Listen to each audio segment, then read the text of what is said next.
Hi guys, good evening everybody. Happy Wednesday.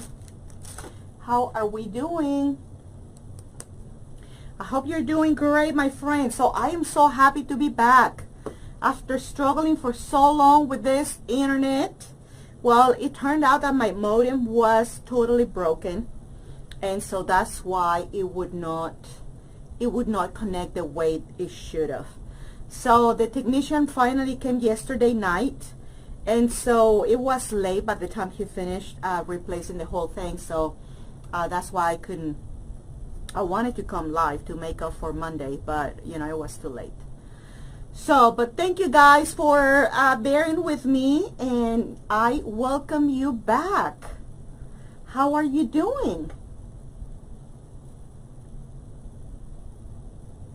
Hi Alma, how are you? Now I'm not sure, I think there's always a delay on my side, guys, so probably by the time I get to see comments, there's been quite a few that I did not see. So welcome, my friends. I really hope that you have a good time tonight, and I'm gonna show you what we're going to be making, okay? And I'm gonna turn, hey Amber, how are you? My dear Amber. So we're going to be working, guys, on another door hanger, and the reason I wanted to do this is because I've been getting quite a few messages from some of you, and some messages, not messages, but comments under my post on the door hangers. And so remember that we made one, right? The very first time that I made one, it was the bunny theme for Easter. And then I did, hey Terry, then I did a watermelon theme one, and then I did another bunny, and now I'm gonna do a lemon theme door hanger. And I hope that this one turns out good too, guys, so we all can continue to enjoy our floral design. Hey Maria, with other pretty things in there that we're gonna keep on adding to it to see if we can make it look nicer. Okay, Buffy, the fence came from, we have here in Texas a store that is called 99 cents only, and so it came from there. I would say that 90% of the items sold at that store at 99 cents, but sometimes they buy, I'm thinking that they just buy like discontinued items in big quantities from other stores, whatever they discount or whatever they just want to get rid of. So they buy them, and so this store has some of those items sometimes, and they are not 99 cents. They are anywhere from $2 to $7.99 to $8, depending on what it is, because they do come up with some very cute little things. And so these fences, guys, are, I think, $1.99 plus tax, obviously, but they're only at that store. Well, no, I shouldn't say that. I'm sorry, guys. I take that back. It's not the only store that has them. You also will find them at the hardware stores, like for example, or home improvement stores. You have to go to the garden section and go look for the fencing section on the outdoor stuff, and you are probably gonna see some there.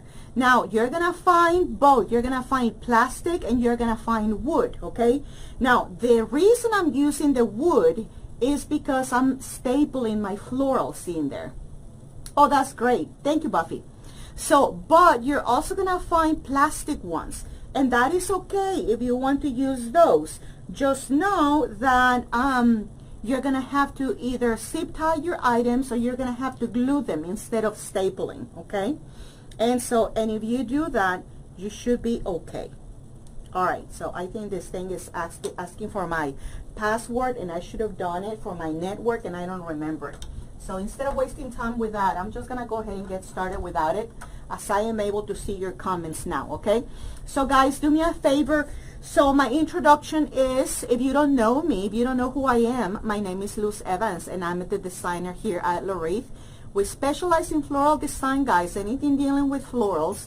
And also we have a group where we teach you how to make these things in a lot more detail with nicer views, and I take a little bit more time slowing down and going over basics and the reasons on why you need to do things in a certain way, okay? So, but I want you to consider joining us. The monthly membership for that, for our private group, is $25.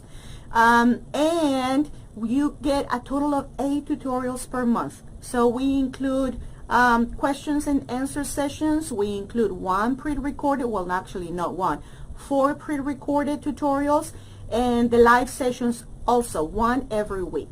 So, and the name of our group is Le Reef Design Create. And so we would love to welcome you there whenever you get a chance. If you're looking to learn about floral design, if you struggle with placement of flowers, if you don't know how to select your flowers and your how to put your wreath together, your centerpieces, arrangements, swags, garlands, anything like that with flowers, just give us a try. We teach you that in the group, okay? Alrighty. And so today we're going to be, as I was telling you, we're going to be decorating or embellishing this fence piece, okay? It's a picket fence that you kind of see them being used around your garden or your vegetable garden, flower beds, or anything like that.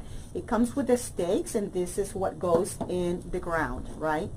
To go around your whatever you're trying to decorate on your garden, okay?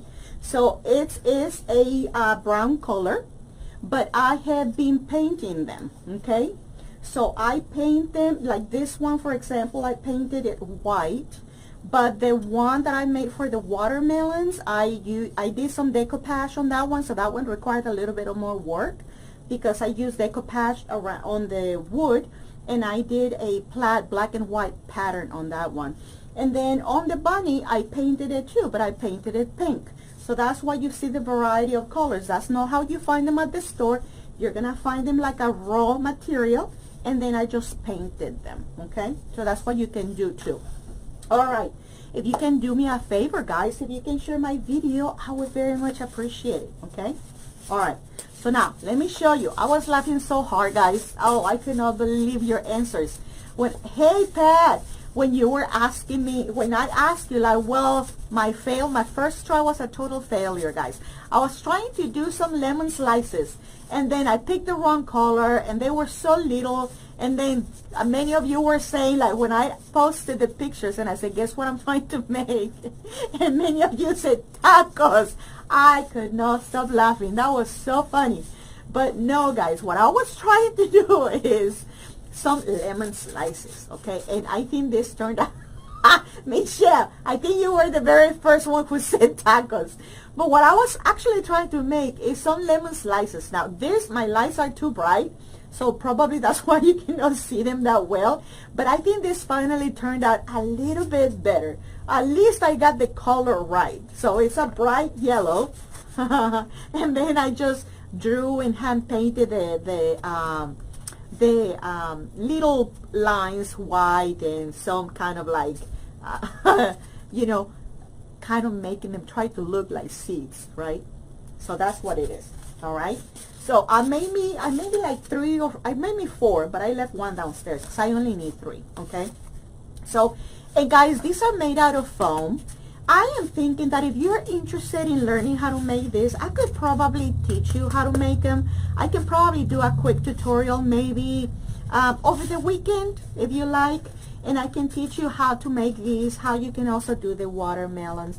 They're easy to make. You just require a little bit of painting, a little bit of sanding, and a little bit of work and effort on trying to draw these things, okay? I know. I was cracking up when I saw Michelle. It's like, I don't know what you were trying to make, but you certainly, they certainly look like they are tacos. I was laughing so hard. You know what? If I would have tried to do that, they would have not come out like that. And then my husband also was telling me, what are you trying to make? They're brownish.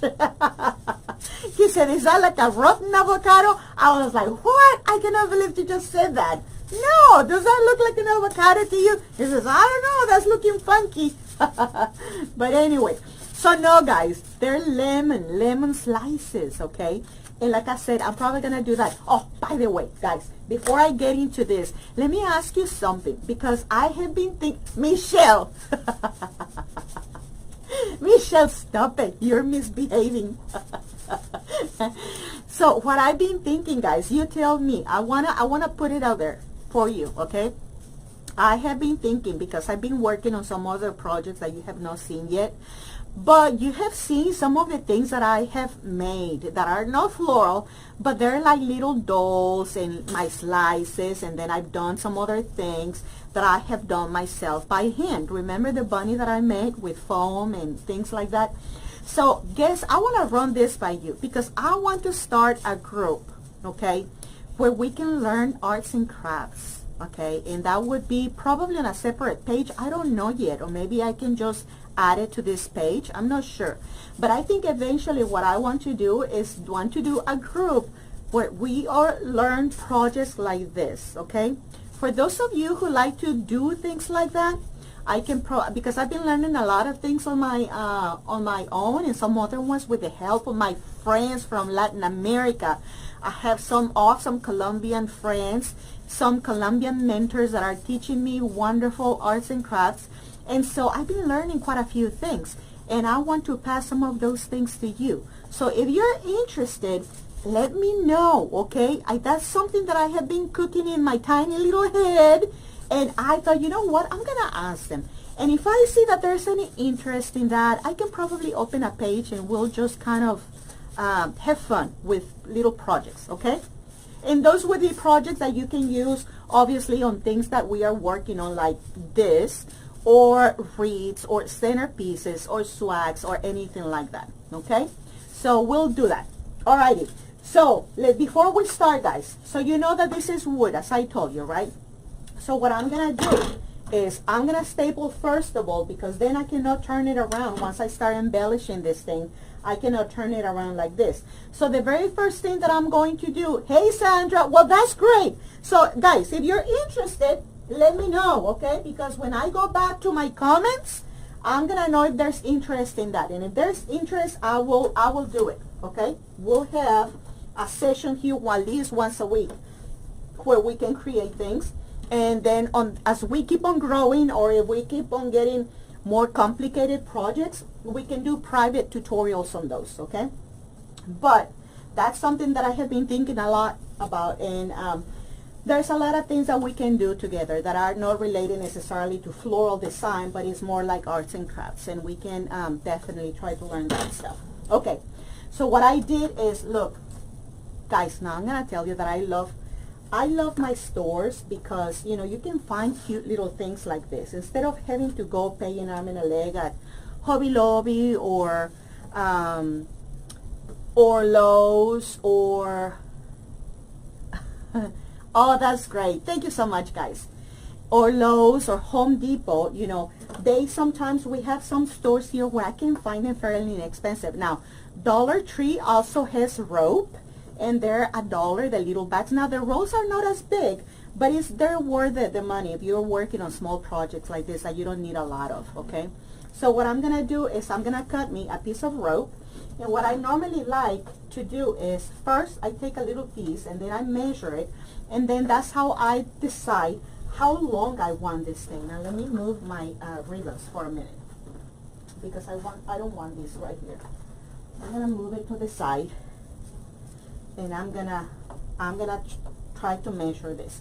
Now normally I don't like to go like extremely long on my handle, okay? So I would say about there, because remember that I do place a bow on here, so right about there is good. So I'm gonna get my scissors and I'm gonna cut this thing. Oh, thank you, Marianne. So yes, I've been thinking about that, guys, because I get a lot of questions on that. Well, where do you get that? Do you sell those? And guys, I would love to sell them to you, but the truth is I don't have time to make them, because I know that if I start selling them, some of you might want them more than what I can handle, and I honestly don't have the time. So what I would rather do is I would rather teach you how to make them, and then you just do them or make them on your own time, if that's something that you enjoy making. If not, that's fine. You can buy them somewhere else, okay? Alrighty, so what I'm gonna do is The fence, Mildred, came from the 99-cent store, but remember your hardware stores or home improvement stores will carry them too, okay? Now, they might not be exactly the same. They might be a little bit different, but they serve the same purpose, okay? You can use exactly substitute it for something very similar to it, okay? So what I normally do, guys, before I start stapling the rope, I like to glue it first just to secure it. And then I'm gonna come back and I am going to staple it, okay? So that's normally the way I do it. So I did a little bit of glue on that side, and now I'm gonna do a little bit of glue on this one. And obviously this is the first thing that I'm doing, because once I design the front, I cannot turn it upside down like this. And I need to do it this way, so that way I can support myself as I am stapling this thing, okay? Now your stapler, guys, I highly recommend for you to get a good stapler, a heavy duty stapler. This one is courtesy of Mr. Lareed. I stole this from Mr. Lareed along with my wire nippers. I stole those from Mr. Lareed too. But I like this. Now sometimes it gives me a little bit of trouble, but for the most part they work very nice. So what I'm gonna do is I'm gonna now staple this. Okay, 2 staples is fine, but if you feel you need more, well then do more. Okay.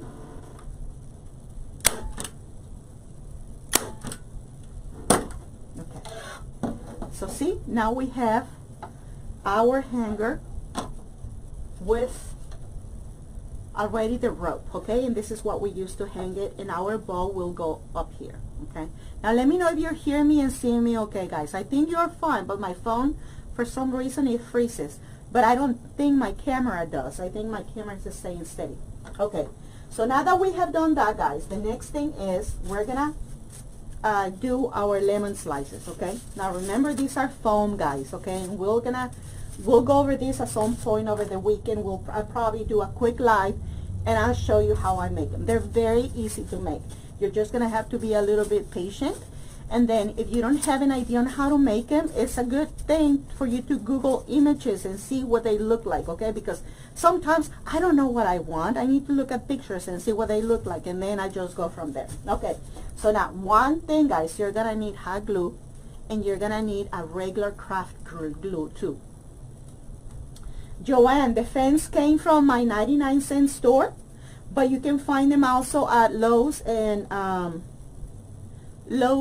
Home Depot. Now you're gonna pay probably a little bit more because those stores, they're not the 99-cent store. But I found them at $1.99 at the dollar store where I bought it. Okay. So now, guys, the reason you're gonna use both. Somebody asked me, and I don't think I replied. So this is the reason why you need 2 glues, okay? Because things like this, you know, we don't know where our designs are gonna end up, okay? And the last thing we want is for these things to come off if we just use hot glue. Now, depending on right now, the weather is crazy. One day is cold, one day is hot, one day we're freezing with ice, and then the next one is very hot and we are experiencing fires everywhere. So what we're gonna do instead, that is the reason we're using combination of regular crafting glue and our hot glue. Now keep in mind that any craft glue will work, guys, but try to get something good. You can use E6000. You can use the Gorilla Glue. In this case, I use this. This is a regular craft glue that I use for other projects, arts and crafts, and it's worked very well. So this is why I want you to use this in combination with your hot glue, okay? And I'm gonna use my regular glue gun because for projects like this, they're nicer and faster for me to work with, okay? Now, guys, one thing that I highly recommend is, I know, Patty, I know, we're all praying for you, dear, and your son.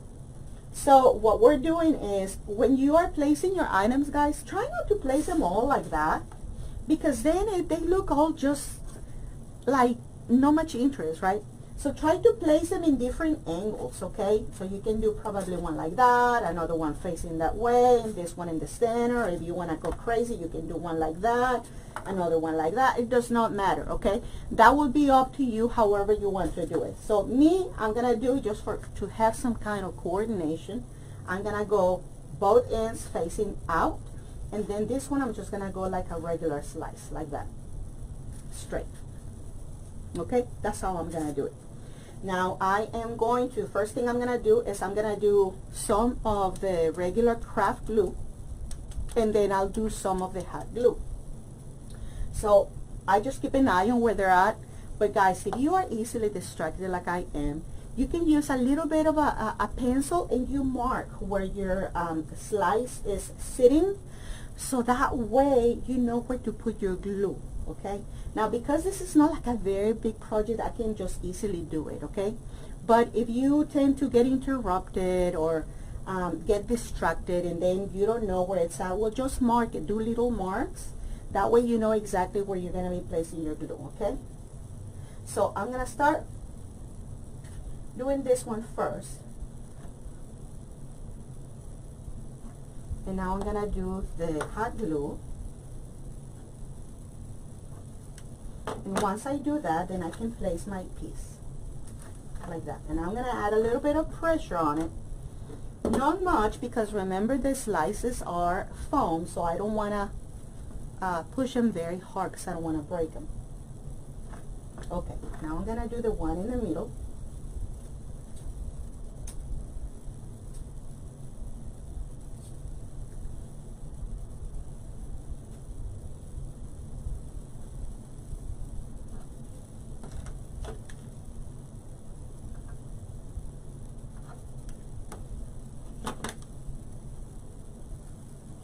Do that there, and I'm gonna do this one here. Thank you, Darla. Yes, guys, if somebody's coming on and they're asking some things that we cover, help me out and give them the info if you know it, please. Or sometimes since I'm not seeing everybody's question, help me out with it. Okay, so see, now I have my pieces now. Okay, and so see, now when this dries, they're gonna be very solid because I have both the regular glue and the hot glue. And see how they go immediately on here. And it's okay, guys, that they don't have to be all at the same level. They can be different levels. Okay, so that is the main thing that we need to do right now. That's it. So the rest is just embellishing. Okay, so for that, I normally like to start with my greenery, okay? And I have some things here. I'm gonna use some pretty bush that came from my friend Michelle, okay? If you are familiar, if you guys have not had a chance to check Woodland Boutique, this beautiful bush came from her, okay? From Michelle Forst. Michelle, I'm sorry if I'm not saying your last name right. But she's the owner at Woodland Boutique. And she specializes in greenery for us floral designers. So you might want to go ahead and pay her a visit. And she has very cute items for you to choose from. Okay. So, and it's okay, guys. You can pick different heights or different textures. Okay. And so I'm gonna show you. Like in this case, I used 3 items, and I'm gonna place them each on each section here. Okay. And you can alternate. So I'm going to do one here, then I'm going to do another one in here, like this, okay, like that. Then I'm probably going to do this one, but I'm going to put it from the bottom, like this, and maybe another one right here. So I might as well cut me another one.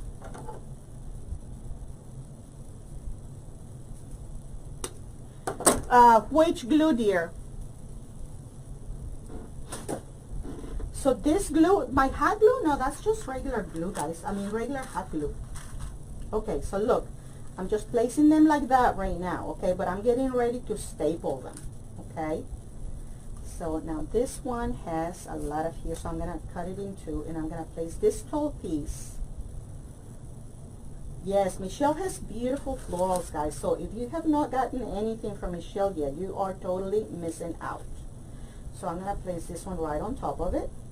This one I'm going to leave it like that.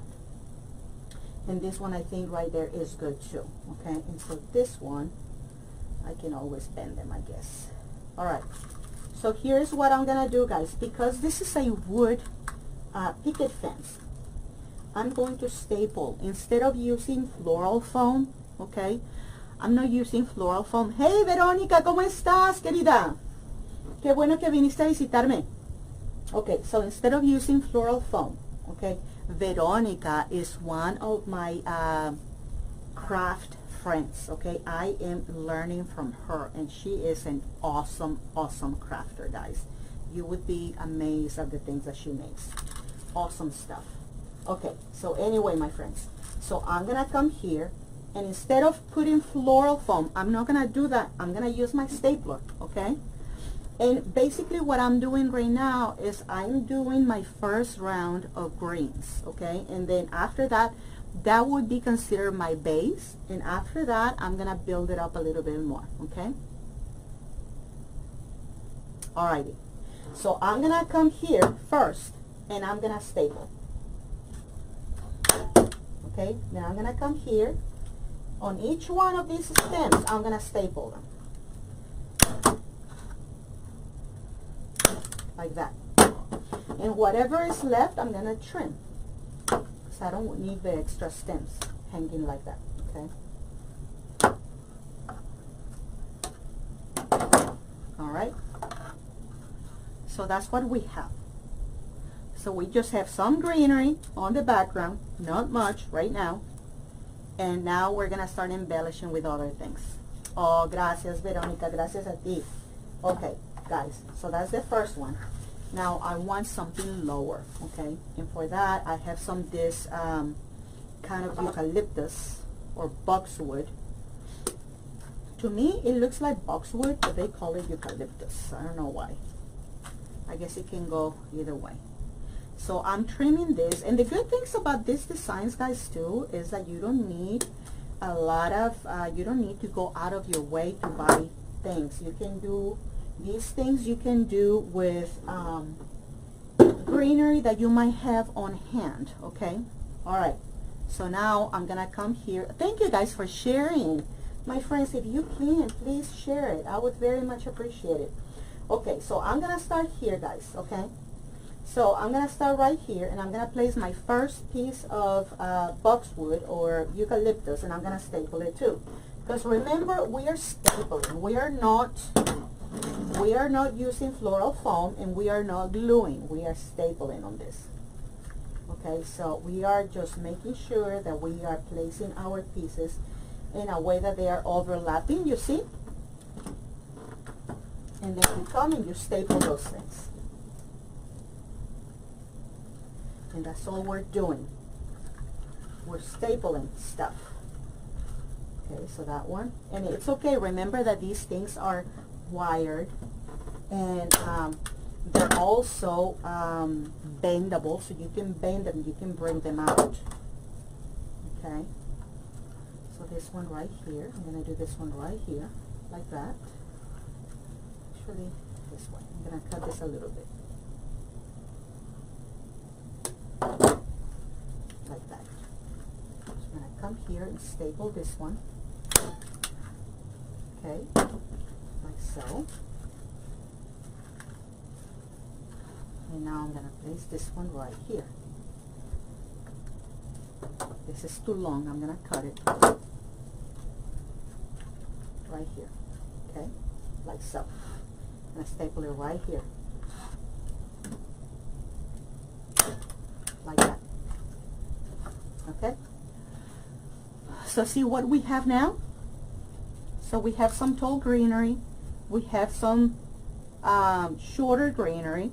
Now let's go ahead and do our flowers. Okay, so I have here flowers. Now it's common for people to use black and white and some yellow for this, but I don't want to go that route. So what I'm going to do instead is I'm going to use some pink, like pink lemonade. So I'm gonna use some pink flowers. They're not big flowers, they're small. Now remember that these designs, guys, if you use very big pieces, you're gonna cover a lot of your stuff, okay? So try to pick something from medium to smaller flowers, okay, floral.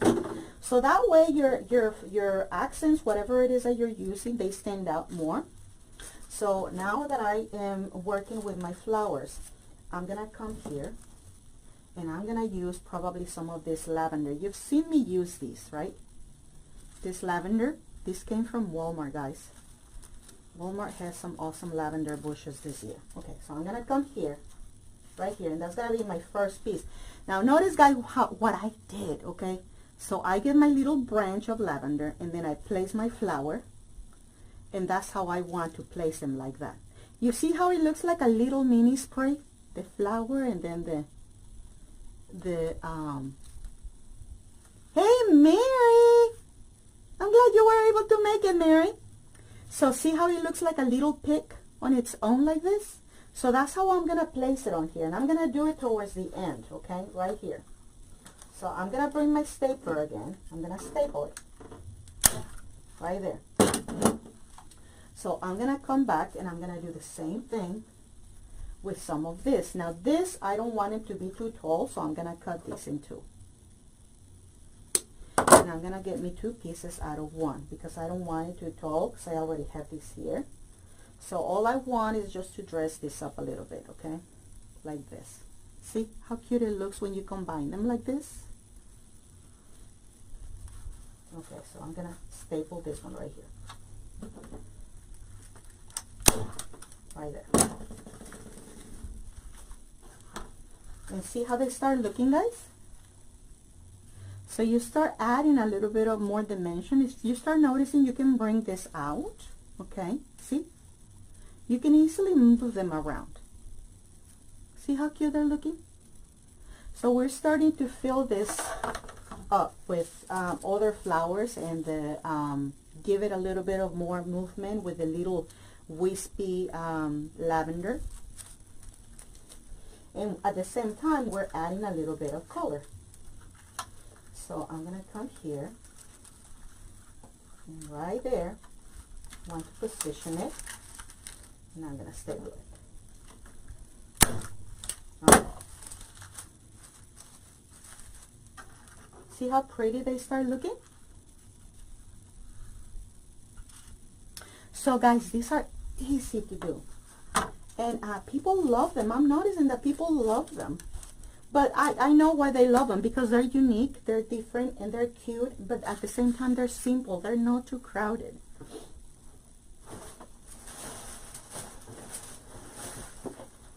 So I'm going to get me more of my lavender. Hi, Mary. How are you, Mary? How are you, dear? Okay. So I'm going to come here. And I'm going to now do this one right here. And it's okay for these guys, for these things to overlap, guys. It's okay. Actually, we want to do them like that if possible, okay? To overlap, if possible, if we can. Because when they overlap, they look fuller. And we like that. We want that. So I'm going to get this one right here. Like this. And I'm going to staple this one right here.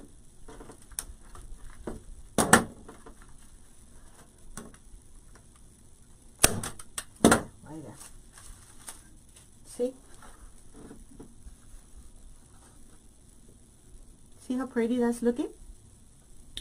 Now, what I also like doing, guys, is remember I got to cut all these long stems. We're going to cut them. We're not going to leave them like that. We're not supposed to leave them like that.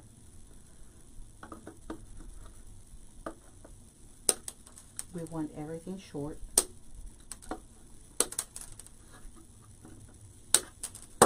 So see, now we don't have any stems hanging in there, anything long. Okay, now one more thing is I normally like to bring some of these to the sides, because if you notice, we have this pretty side, which is great, but I like to bring something in here on this side, something pretty. So maybe I can use more green, or maybe just the the lavender here. So I'm gonna come to the side, and I'm gonna come here, and just here right underneath this, I just want to be a little bit tall and kind of like sticking out. I don't know if you can see it, but see how it's taller. I want that. I want this to be a little bit taller like that. So I'm just gonna place it there, and I'm gonna staple it. A couple of staples right there. So see now? See how now it's sticking up like that? I want that. Okay. So I'm gonna do the same thing on this other side. So are you liking this or not? So are you pushing thumbs up, hearts? What are you doing? Okay, so I'm gonna come here. The same thing with this, I'm gonna do with this other one right here. So remember guys, one thing. What you're doing on one side, you want to do on the other one, okay? So don't forget that. So now I'm gonna do the same thing here. And I might even do, this one came undone, so I'm gonna restaple it. I think I probably want a little bit more green on here. So hold on, let me restaple this thing before I move forward. There you go. I think that fixed it actually. Okay, so I'm gonna come here. Thank you, Sandra. So I'm just gonna come here, guys, and I'm gonna do exactly the same thing that I did on there. And I come here and place two staples right here.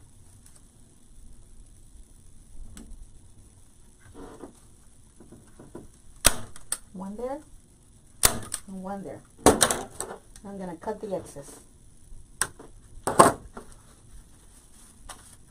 See? Okay. See how pretty that looks? All right. So now let's go ahead and do this. So now, since we have done this, now what we need to do is we need to cover these things. Because remember that we have all these staples and all those stems. Those are part of our mechanics, and we are not supposed to show that, okay? So what I'm gonna do is I am going to come here and I'm gonna do some moss on here, okay? And but before I do that, I'm going to come back with my glue gun, and I'm going to put some glue on top of all these staples, okay?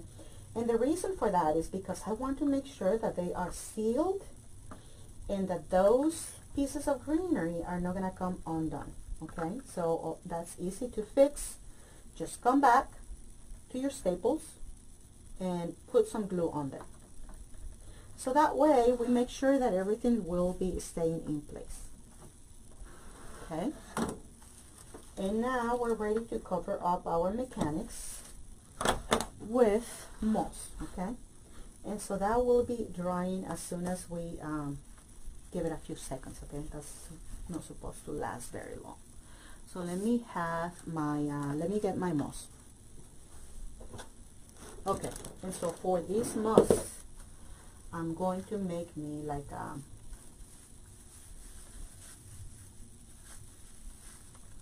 gotta mold it. This is the messy part, guys, because I want to make sure that this is kind of like compact, and I want it long enough to come all the way across, okay? So I'm making me like a strip of moss. That's what I'm making. And I'm gonna start right here, like that. Okay, so I'm gonna use my glue, my hot glue. I'm gonna start putting glue on here, and I need more because I'm running out. Be generous with your glue. Okay, and so I'm going to start right here on the very end, and I'm going to start placing my moss, and I'm going to push it down. so it can glue and it can stick to it, okay?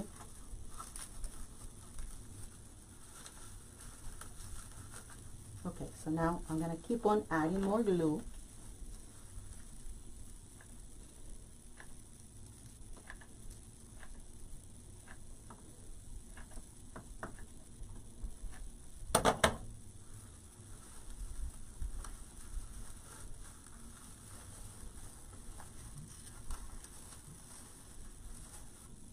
Okay, like that. I'm gonna come back and fix my greenery, making sure that it's falling on here. And we're gonna come back and trim the excess of moss in just a second, okay? I just wanna finish gluing first.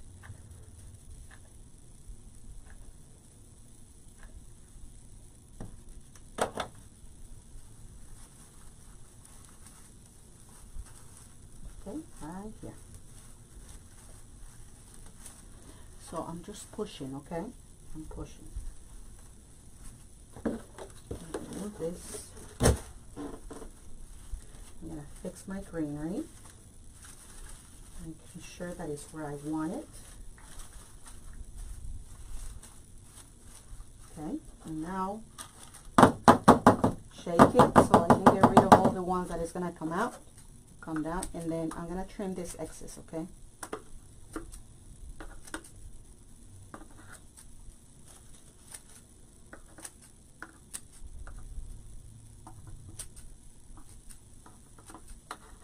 Now, if you can use a one of those sheets of moss instead, you can do that too, okay? You're just gonna have to cut yourself a strip, and you do the same way.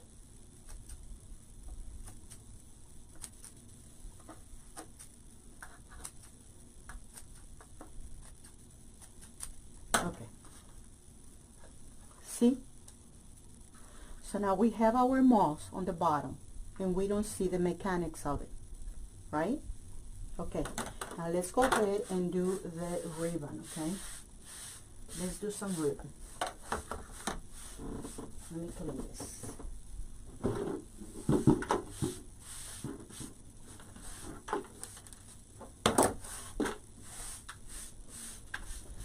Okay, so I know that for my bow, I want 3 types of ribbon. And so it's going to be these 3 right here. So I'm going to use yellow because my lemons are yellow. Then I'm going to use my pink because of pink lemonade and I have pink flowers. And then I'm going to use the green for some more brightness because after all it's spring and summer. So I got to have some green. And this is a very pretty like apple or lime green, and it's got some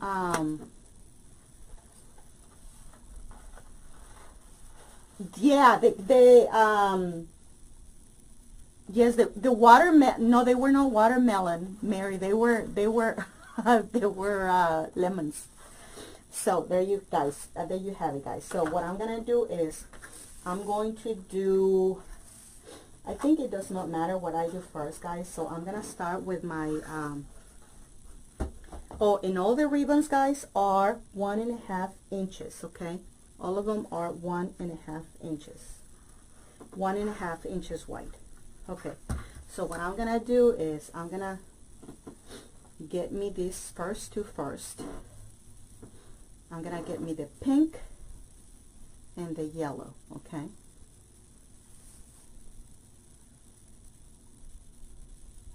Yes, Janet, always use wire ribbons. Yes, because Janet, if you don't use wired ribbons, they're not gonna stay up. So what I'm gonna do, guys, look, I'm just gonna do 1 loop, okay? 1 loop double, okay? So I have 1 like that, see? So just grab both of your ribbons and make yourself a loop. And this loop does not need to be very big, guys. It's about maybe 4 to 5 inches at most, okay? And so what I'm gonna do is I'm gonna come here on the very end, right here, of my fence.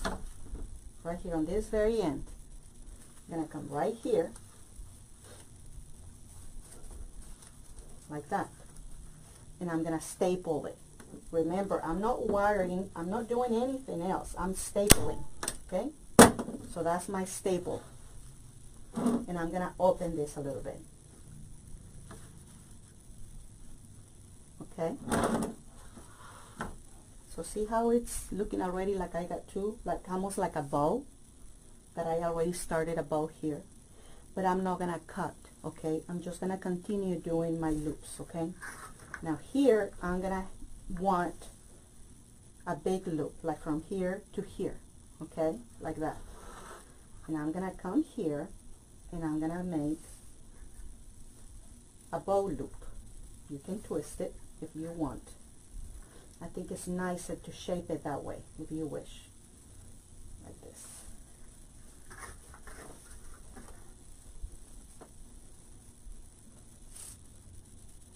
And you're gonna kind of like it, just grab it like if you're gonna make a bow, right? So you bring it here,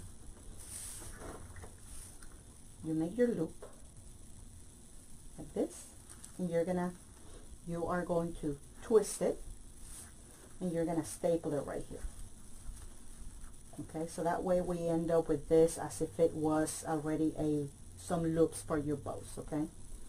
So we're gonna do that. So we're gonna come here on one of the one, two, I think it's the third one right here, okay? So we're gonna end up with 3 bows basically. So we're gonna start here, 1, 2, and then the third one here at the very end, okay? So we're gonna start right here with the next one, and we're gonna staple. Remember, we're not cutting, okay? And we're not using zip ties either, or pipe cleaners. Well, I guess that if you want to, you can have them, okay? You can do it. But you're going to have to kind of make sure that it looks continuous, okay? So let me try it again. So I'm going to come here, do my loop like that. Right here. And I'm going to staple right here.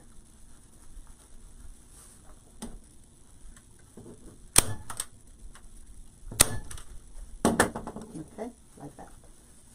And I'll fix it in a minute. Now I'm going to come back and I'm going to finish my other one. Now, one more thing, guys, because I didn't tell you this. When you are doing this, make sure your loop here from one to the other has room.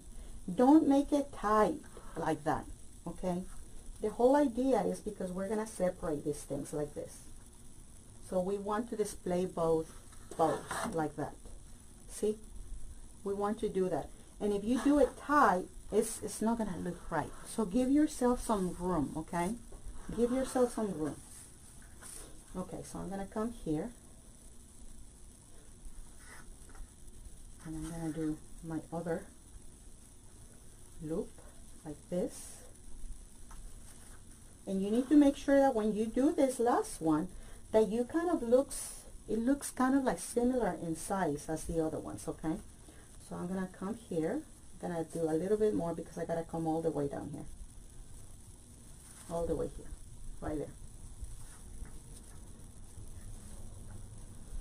So right here, I'm going to make my other loops. See how it's about the same size? I'm going to come here like that, and I'm going to staple it right here.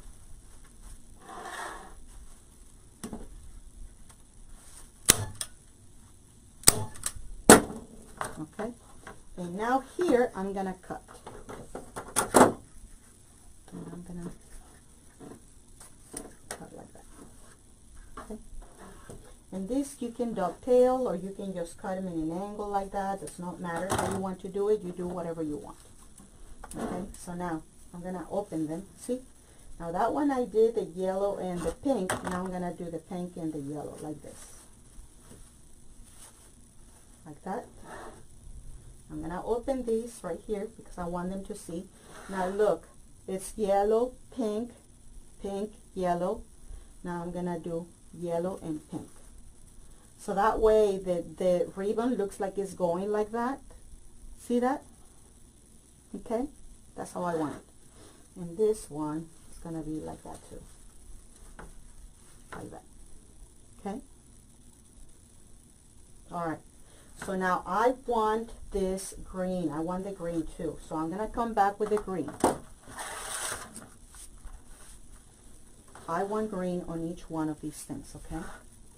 So what I'm going to do is I'm going to make a loop of the green about the same size as those that I already have in there. Look, just one simple loop like this, okay? And I'm going to come back and put it on top of those. And make sure that it's touching the, and now that I have that, I'm going to cut it like this.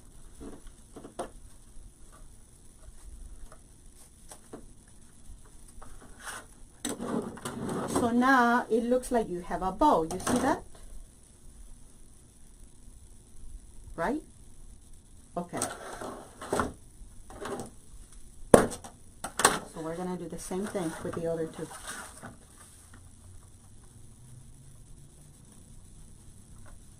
I'm going to make me a loop. I'm going to come here and I'll staple it. Should have put that a little bit more over, but it's okay. Right here. Now be careful with your fingers, guys, because those staplers are heavy duty and they do staple really hard. They're strong.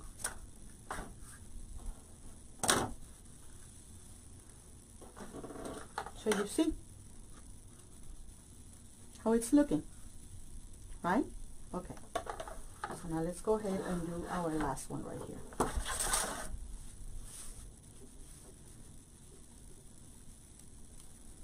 This would be our last one.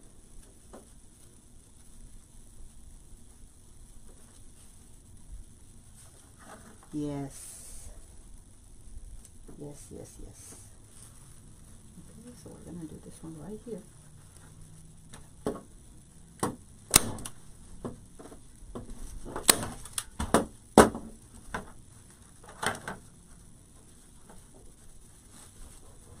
And we are going to cut this to hole.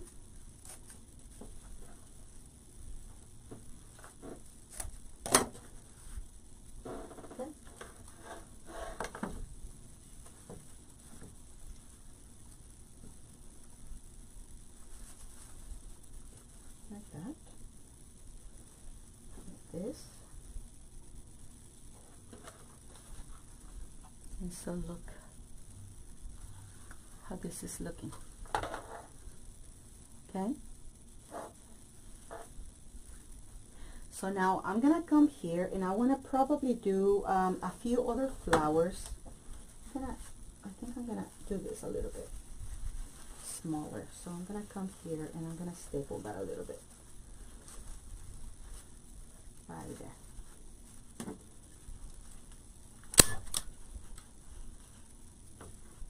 Yeah, right there.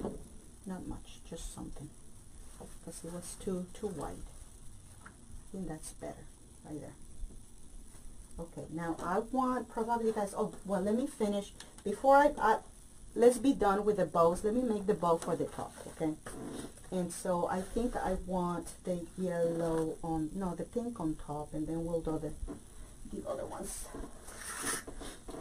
So I'm gonna do the pink one on top. So I'm gonna finish my bow, okay, on top. This is for the top. So these bow, the bow obviously it doesn't have to be very big either. We're talking about maybe about 4 to 5 inches loops.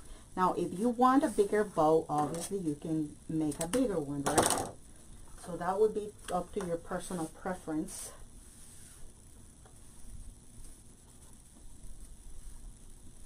So I'm gonna come here. It's gonna be a total of 6 loops. 2 for each color.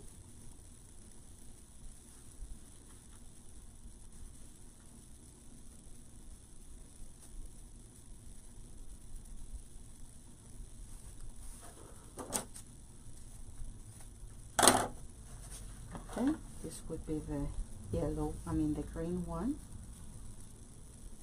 at the very end. I love this green ribbon. It's so pretty. The texture of it is so stiff. I want to say that the texture of that ribbon is linen, but it's so crispy. It's a very happy ribbon too. Okay, so I'm gonna tie this up.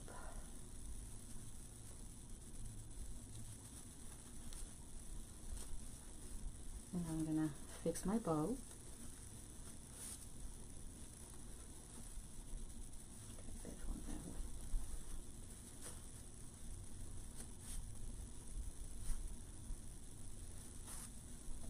Okay, this one goes on top. This, now I'm gonna dovetail it.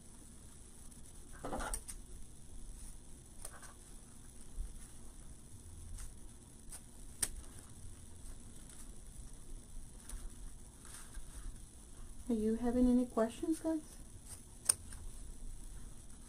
I have not even been paying attention.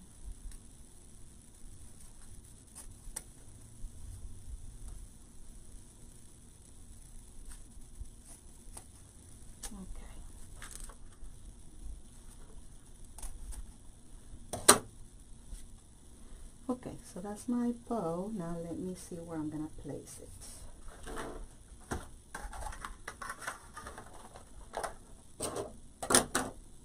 Okay, this one. So if I'm gonna hang it, it's gotta be, make sure that you look at your rope, okay? Before you, because after you put it in there, you cannot change it. So I would say about right there will be straight. So I'm just going to tie this up.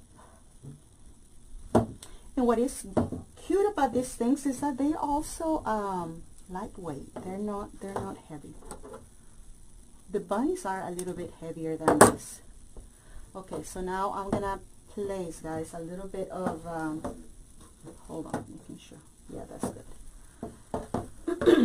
A little bit of hot glue here, so I can glue this pipe cleaner there, and so it won't move. Be careful with your gun, because that's hot. Okay. All right.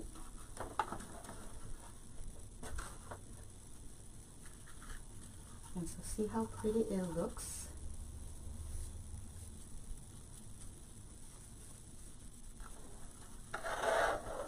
See how pretty it looks?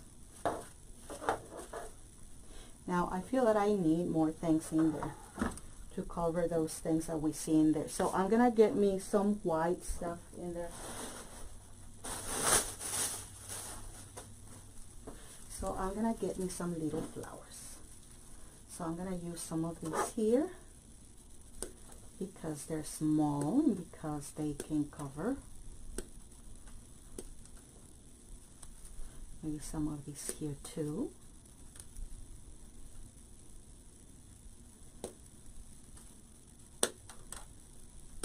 So just different lengths.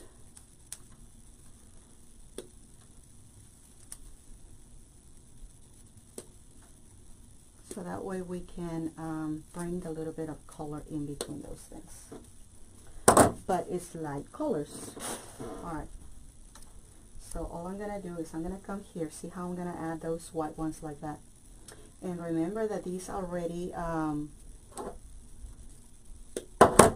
we just have to glue them. We don't have to staple them because they're lightweight. And we already have the moss in there, and it can hold it well. So we just need to make sure that we reach inside the moss. Okay, and we just leave them there. And that will kind of serve as a filler, and it would add beauty to them too. And that way we don't get to see a lot of the moss, we see more of the flowers instead. See, like that. that's what I'm gonna come do.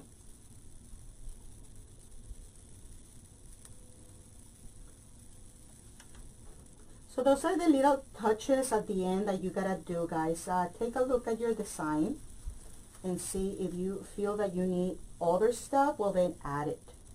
Obviously that would be the perfect time to add it, to add whatever it is that you are needing. Whether it's more greenery or just some touches of a different color with smaller flowers, you know, whatever it is that you think it needs, just add it at the end. Okay? And that way, now that we are seeing some of that stuff behind the, in that space, we are seeing now flowers instead, little flowers that just make this look a little bit prettier.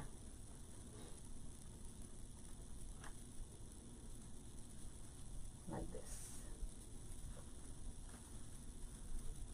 And it makes it look obviously a little bit fuller as well. And it adds a little bit of the white from the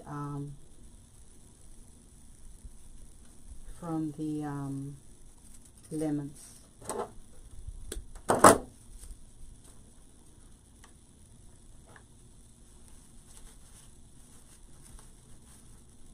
There. I'll probably need a little bit more here on this side.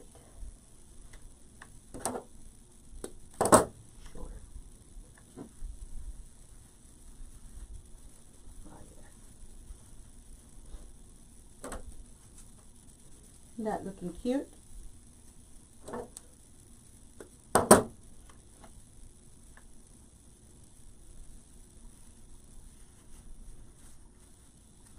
It's like little flowers growing on the ground or whatever.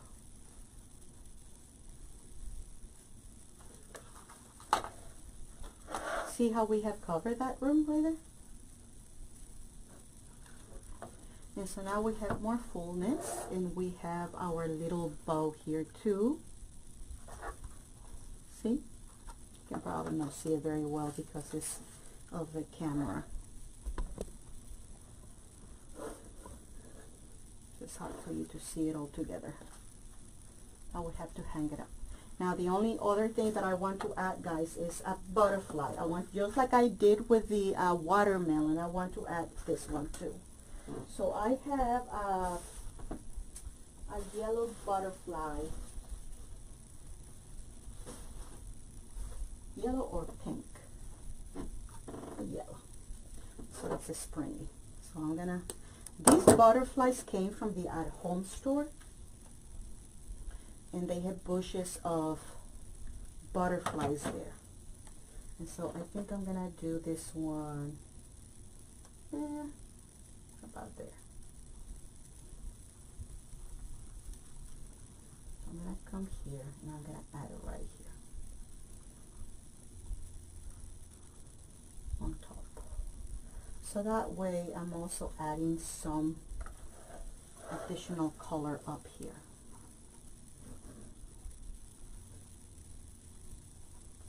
I think I put it on the wrong thing, on the wrong side. I was going sideways with it. Maybe I can do it here, guys, on this one instead of that one. And I'll remove that one. Right there. I'm going to put a little bit of pressure on it. All right. So there you have it, guys. And that should be it. Now, obviously, if you want to add anything else, you can. But I think I'm okay with this. And once I put it on the door or whatever, I will fix my bow. And I will fix it in a way that looks nice. Nicer, I should say. And so there you have it. So if I put it like this, let me bring you.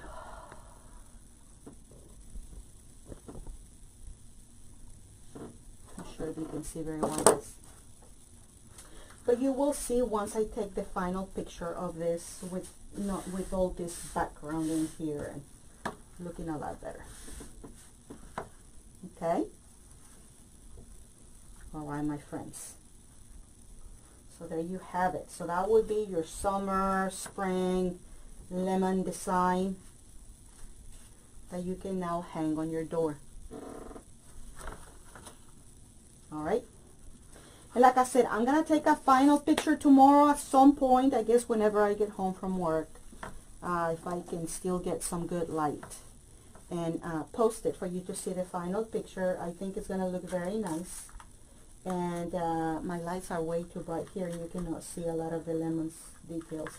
But anyway, so there you have it. But what is good about this, guys, is that you know now how these designs are put together.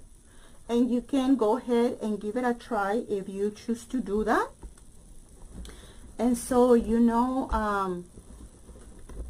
that is all about, you know, the embellishments, whatever it is that you want to put on it. And so, yeah, I mean, you decide whatever it is that you want on your design. Okay? All right, guys. So thank you for joining me tonight. I'm glad that you decided to join me. I hope that you found this to be inspiring, and give this a try, and let us, if you do try it, share it so we can see how everything came out. Alrighty. Okay, guys, I will share tomorrow my final picture. And you will see, you will have the better view of it. Okay, so in the meantime, gracias. Gracias, Mayra. So in the meantime, have a great night. Be blessed. And I will see you next time, okay? So like I said, if you're interested in the arts and crafts things, let me know. And I will probably be starting something maybe at some point next week. But, you know, at least I will know if there's any interest in it. Like I said, if there is any, we'll work on it, okay? Otherwise, you know, I'll just keep on doing my own stuff the way I am. Okay, friends. So thank you so much. Have a great night. Rest well, friends. And we'll see you later. Bye-bye.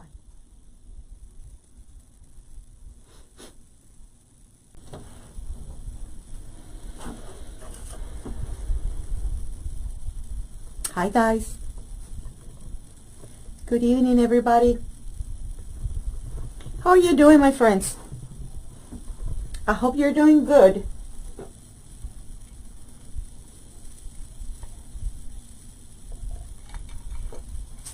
Welcome, welcome. Welcome to Lorith, friends. So tonight we're going to be making something different. Guys, we're going to be doing some crafting, okay? So it's going to have some floral stuff in it. Hey, Ashley, how are you? Good evening, my friends. So we're going to do a little bit of crafting today. We're also going to be adding some flowers, some floral stuff. But to be honest, guys, I really don't know how this is going to turn out. So we're going to figure it out together, okay? So come on. Hi. Hi, Graciela. Long time no see, my friend. Okay, guys. So let's go ahead and get started. So today we're going to be doing a little bit of arts and crafts. This is something that we obviously is going to go on a door, or it also can go on a wall, on your porch, or even inside your house, in a little girl's bedroom, or some kind of fun space inside your home as well. So this is going to end up being a hanger, guys. Hi, Olga. How are you? How are you? I hope that you're doing great. Okay, so this is a piece of fence. This is actually not a fence. It's one of those things, rails that you use on your ground around your flower beds in your garden, okay? So, and this was dark. It was a brown color, but what I did is I went ahead and painted it pink. Hi, Rita. How are you? And so we're gonna go ahead and start embellishing this. So this, I got me also a piece of rope, and I staple this to the back. So that way we have a way of hanging this piece, okay? And I might even have to place some extra staples up here so it can be more steady. We'll see. Once I start adding more things, I can ask Miss Hillary to kind of do other staples in the back. But I think for now, I like how it looks. So we're going to embellish this item right here, okay? So like I said, we're going to figure this out together. I've never done this one, but I saw this idea on Pinterest and I thought that it was very cute. But I'm going to add my own twist to it, okay? So I have some bunnies here that I want to use to decorate this thing. So I got me, hey Charlene, so I got me 3 bunnies in 3 different colors. And I'm going to put them right here on top of this pig, or this, yeah, it's a pig, isn't it? So I am going to do this like that. You see how pretty it's starting to look? Now, and then I'm going to embellish with flowers and other items, okay? So we're going to see how this is going to start looking. So for this project, I'm going to use regular glue along with hot glue. Hola, John. How are you? And so I'm going to start, I'm going to do a couple of things. I am going to use, like I said, the regular glue. And this can be any crafting glue, guys. Obviously, you want to try to get a good one. This is actually my craft glue that I use for other projects. And so it's worked okay. But you can also use the E6000 glue. You can use Gorilla Glue. You can use some tacky glue. Any wood glue would work too. School glue would work as well in combination with your hot glue, okay? So that's what I'm going to be doing. So I am going to do some of this regular glue first. And I need to know where I'm going to be placing this. So it's going to go around here and here. And then in addition to that, I'm going to do some hot glue on it. So I'm using just my glue gun because it's easier than doing the pan on this one. And then I'm just going to place my bunny here. Okay, and I would normally, I'm gonna clean it with my finger, but I'm gonna wait for that glue to cool a little bit, because that glue gun is hot, guys. So that one I'm not that courageous to just grab it like that, like I do with my skillet glue, because your glue gun is hot. Okay, so that's what I'm gonna do. I'm gonna glue all 3 of my bunnies, and hopefully they will stay in there. They should. So I'm gonna make sure that I am allowing enough time for them to dry. So how are you guys doing? Okay, so they're looking good. So I'm gonna come here, and now I'm gonna do the one in the middle. And now I'm gonna pretend that I'm placing this here, so I know. I should have brought me like a piece of like an what am I trying to say? A pencil or a pen or a marker or some kind, so I could mark these spots right here. I didn't think of that. So I'm just gonna come down here, and I'm going to place it there. I'm gonna put a little bit of pressure on them.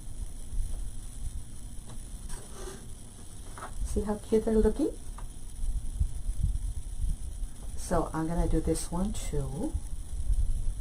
I'm gonna put this one down a little bit so it can be the same as the purple one right here. So that way not all of them are at the same level. I have like different heights on them. Well, 2 different heights. Okay, and then this one is going to be here.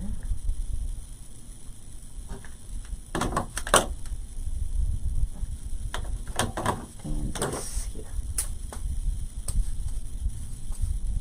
I'm sorry that I'm not seeing your comments, guys. I'm trying to pay attention to this thing because I don't want to make a mess.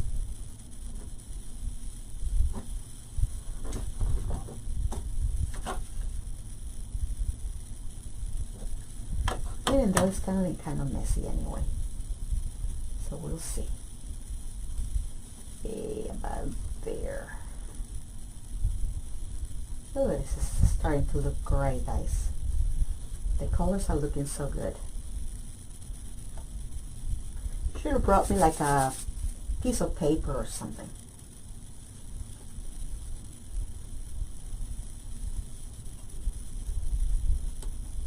Hey, Margie. Okay.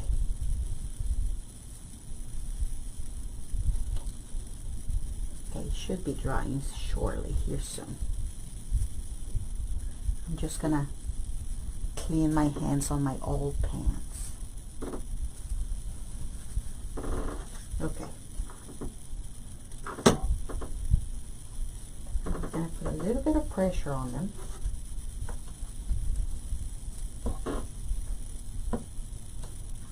Oh, it's feeling good. So look. Hi, Frankie, how are you? Okay. So see? So now we have our bunnies. Now let's go ahead and start embellishing this, okay? Now the whole idea behind this design is that it's not gonna be like totally loaded with things, but it's gonna, I hope that it does turn out pretty, okay? So I am going to start putting florals on here. Now I'm gonna do something different today because I don't want to use foam on it, because if I mean, you could easily use foam, guys. You could just either wire this, or you can glue it along with zip ties as well, so you can hold it all together. You can do that, okay? But I'm not gonna do that. I'm gonna do something a little bit different this time, okay? So what I'm gonna do is I'm gonna get my pieces of greenery that I want on here, and I am going to start, I want to staple them. So we're gonna staple those things. And so I have like some random pieces of things. And so we're gonna layer some of these things, and I'll probably need to bring some of my greenery as well. So let me see what kind of greenery I'm gonna add here. I have some random pieces. And then I have some other ones here that I think that can go well with it. So because this is not, remember that I already had my bunnies here. So let me see what I'm going to be doing first.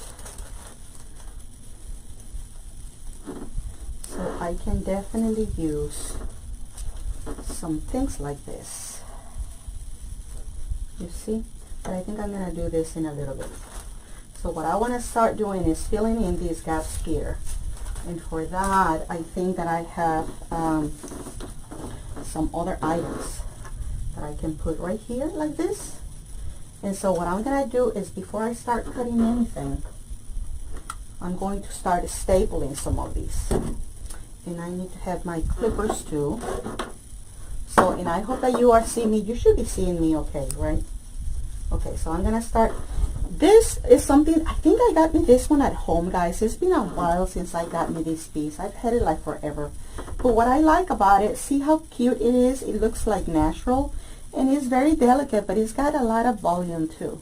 So I'm going to use some of these pieces, and I'm going to start stapling some of these things in here.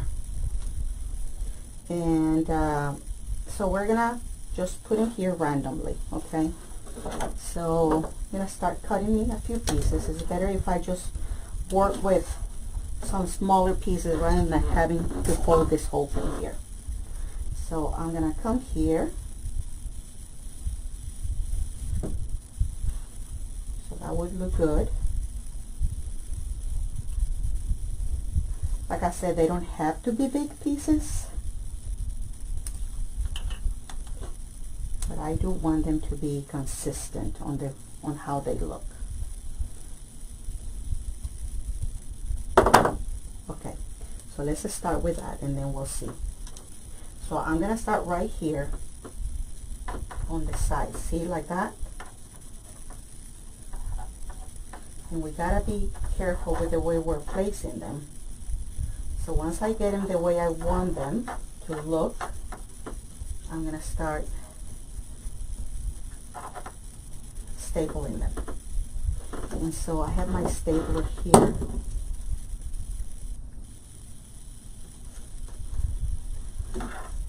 Okay. And I'm gonna staple this in here. Like that. And then I'm gonna come back and I'm gonna do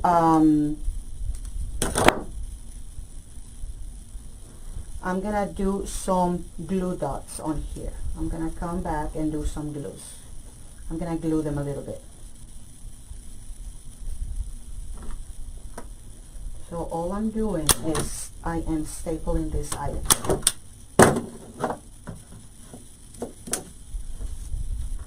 So that way I don't have to worry about having to put foam on it and adding more weight and then having to add a lot more things here to cover all that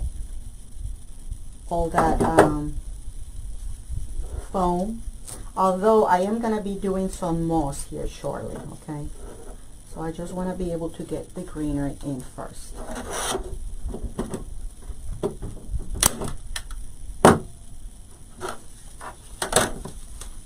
So see? So it's going to start to get fuller, okay? This is just our first round of stuff. I'm going to come back with more, okay? But this is kind of like my base. Just my base to start putting something on here.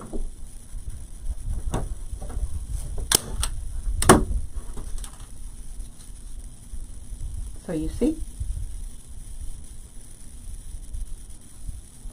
Might come back and do other stuff in here. See, like that. I think it's gonna look very cute. I'm gonna put another stapler right here to put it in place, keep it in place.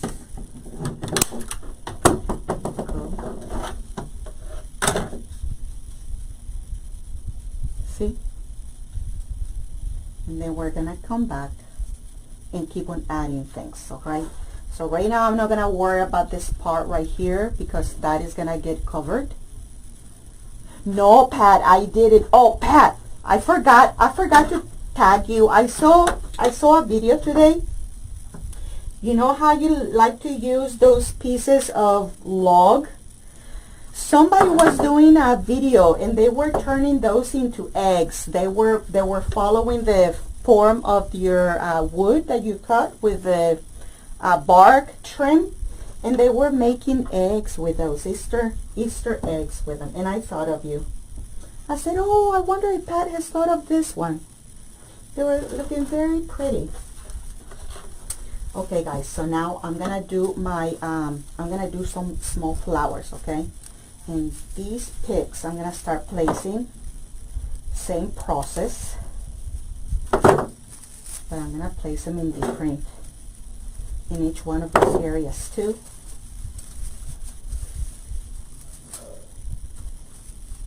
Very, very cute. They look very cute, Pat. I said, wow, this is a great idea. They were making some eggs with those things, looking very pretty. Okay, guys. So then I'm going to come down here again, and I'm going to do another stapler. I know, Pat. I'm going to see if I can find it again. Maybe I saved it, because sometimes I see things, and I don't have the time to see it, and I kind of, when I get smart enough, I save them for later. So I'm going to see if I saved it. If not, I would have to look for it. Because it was really cute. It was very pretty. And I said, man, this is beautiful. Okay, so I'm gonna come here. Here.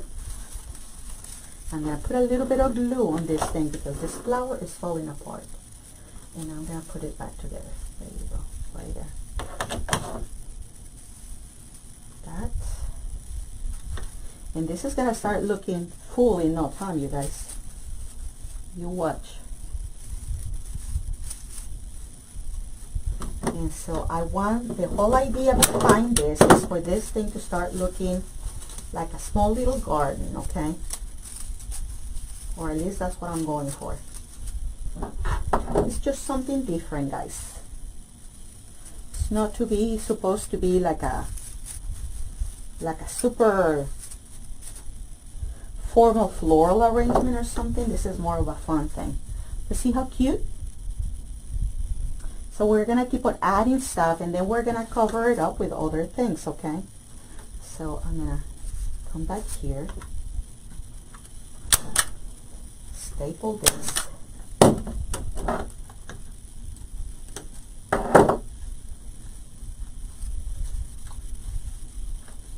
Like that.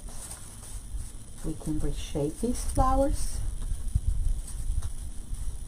Now I am going to do this one right here. So I want to keep that in place. See if that would help it.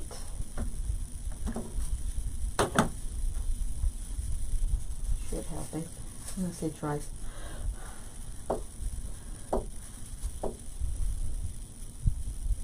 Now since we're working with the glue gun, it can take a little bit longer to dry.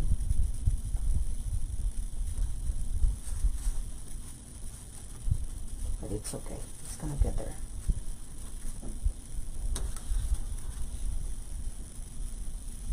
So see? So we're starting to fill in these items right here. Now I do also want to probably do something to these bunnies, some kind of bow or something on them, okay? So once I start placing more things in here, we'll probably start thinking about that. I'm probably gonna add also a bow somewhere, and so I think it's gonna end up looking very cute. So what do you think? Are you liking what you're seeing? So this is gonna be hanging from up here, and we're gonna make a bow here so it can go on your door. Cute thing, huh? All right, so now I have those little flowers there. Now I'm gonna get me a little bit more of color in there, and I want to use some of these lavender pieces here. I'm gonna get me like 3 or 4, but I'm gonna cut this a little bit smaller too. So these are a little bit on the tall side, and so I think I'm going to put some of the taller ones on the sides like that, on the ends, and then I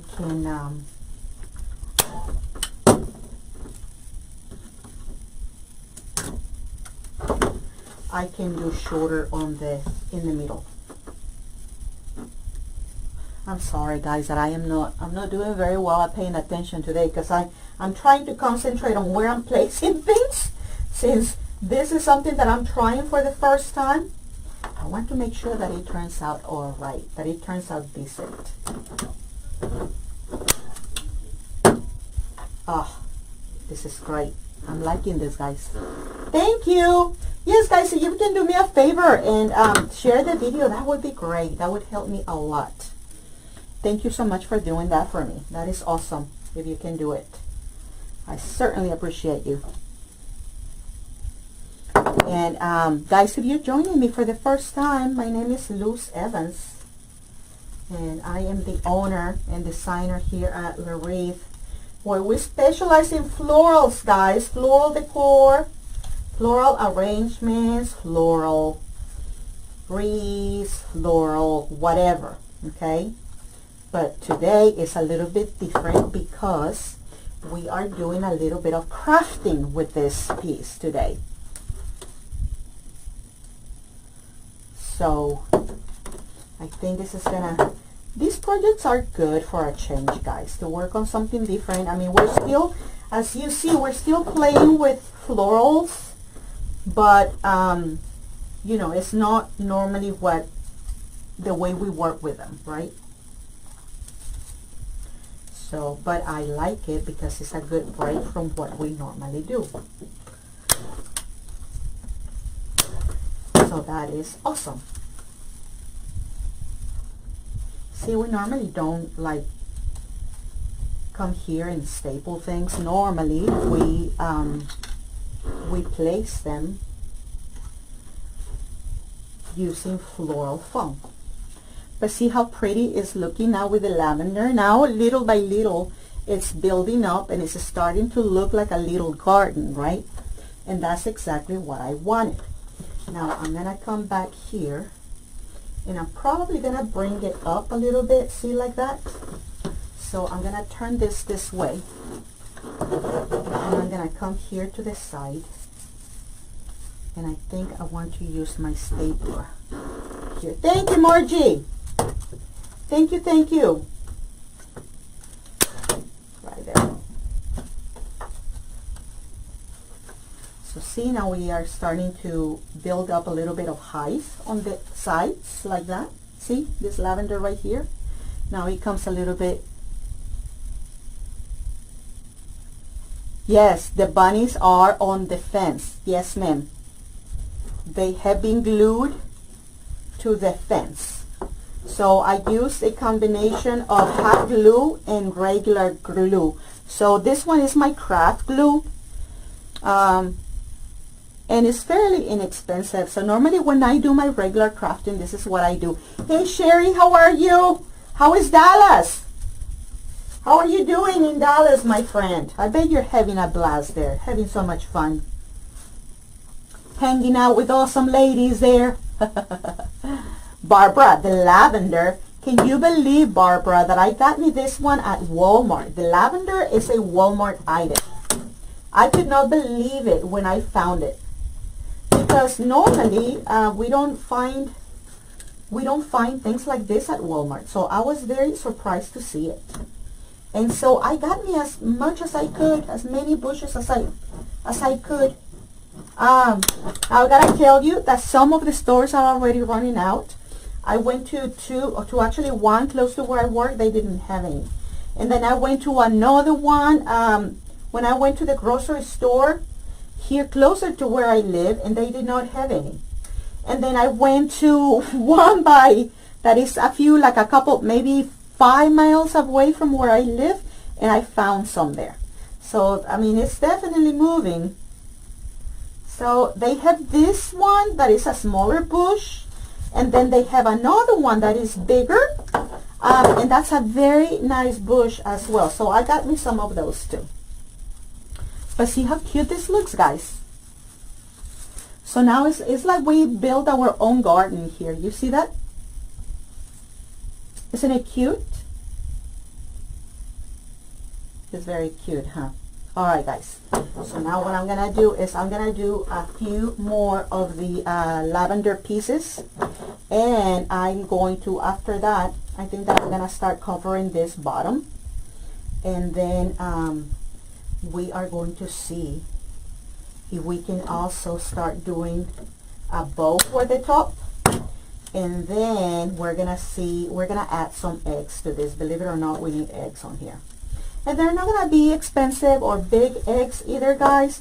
You can get inexpensive eggs. That's just to embellish what we're doing here.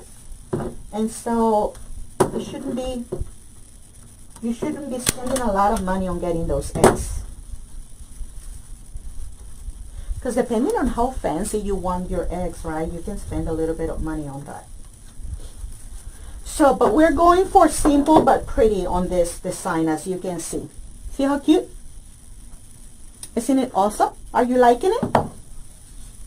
Are you giving me thumbs up, guys? Are you liking this or what? Right?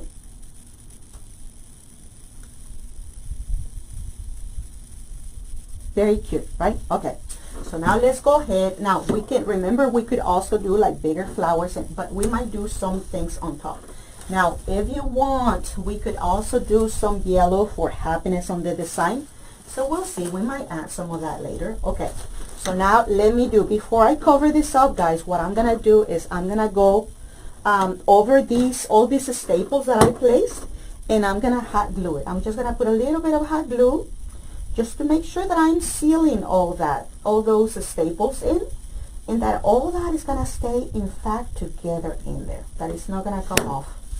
So it's that way we are kind of reinforcing the staples and making sure that everything is gonna stay where it's supposed to stay.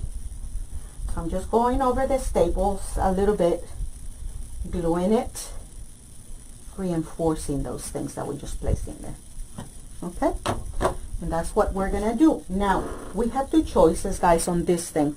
We can either do regular moss, or I have a small sheet of moss here that I was thinking maybe for this design it could be a better finish for it.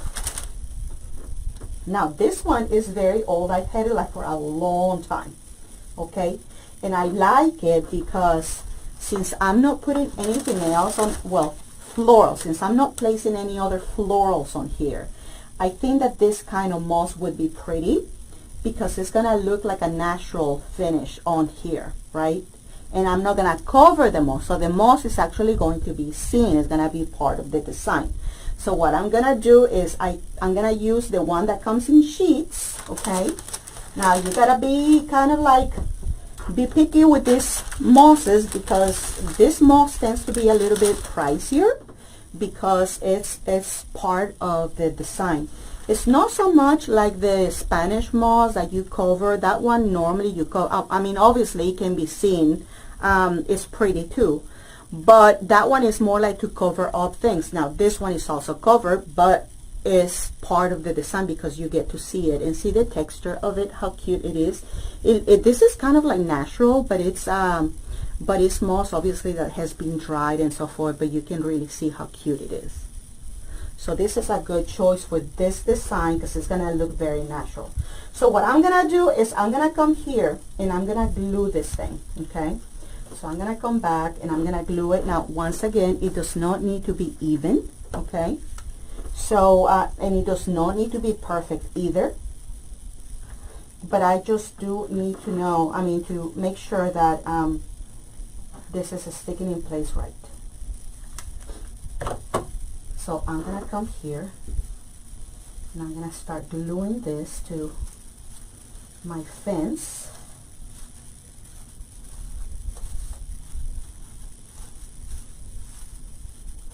Okay, so be generous with your glue, making sure that it's in place right.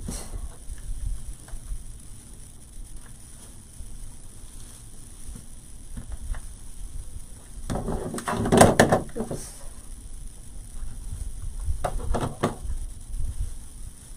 Just put a little bit of pressure on it.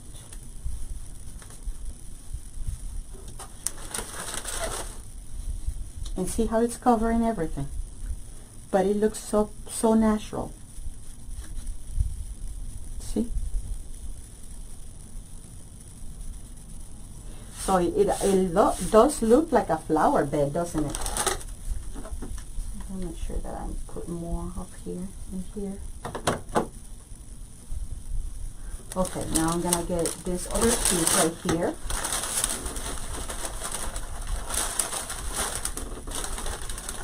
And I might cut a little bit of this. Might not need this whole piece, okay?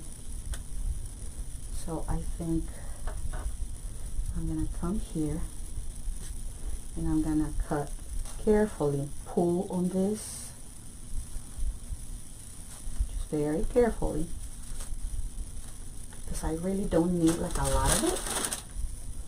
And I'm gonna glue this one right here, like that. And this is so easy to use, guys, because it's there's sheets of it, and so it's very easy to handle. I'll come here. So So all I'm doing is adding hot glue to this, to everywhere I can, so it can attach to it.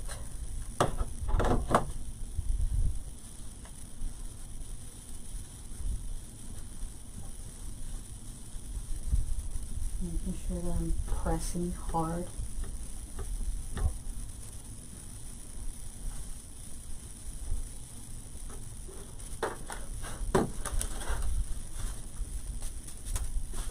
And shake on it so everything that is loose can fall.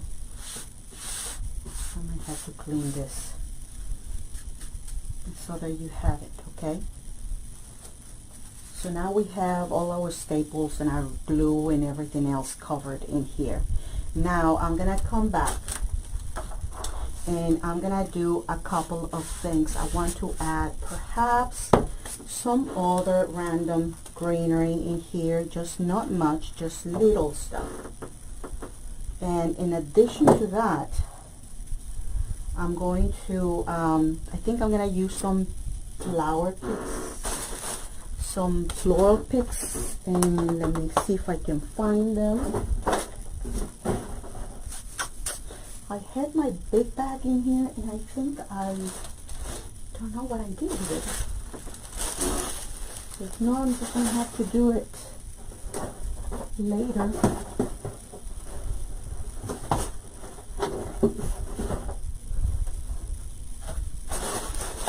Yeah, I had it covered. Okay, so I'm going to come here, guys, and I'm going to use my gun again. And what I want to do is I just want to add some random pieces of greenery on top. I don't want to cover my moss. I just want to add a little bit of more volume to it. Okay, so I'm adding a little bit of glue. I'm going to place it where I want it. And then I'm going to put my floral pick in here to hold it like that, to anchor it. Okay, so I'm going to do maybe 2 more pieces of that, like that. Not much. Not a lot. I just want like to add some extra green on here. Okay. Just gonna place it like this. Just to add something different.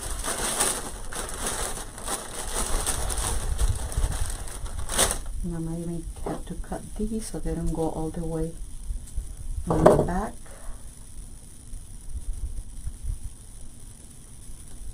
I want those to hold on to the moss like that. One more, and that will be all I want on this.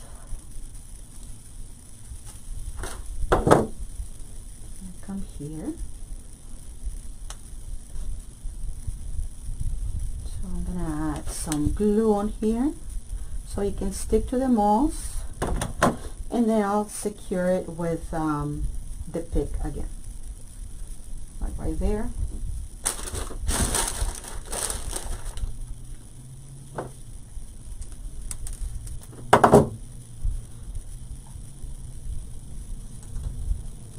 Like that.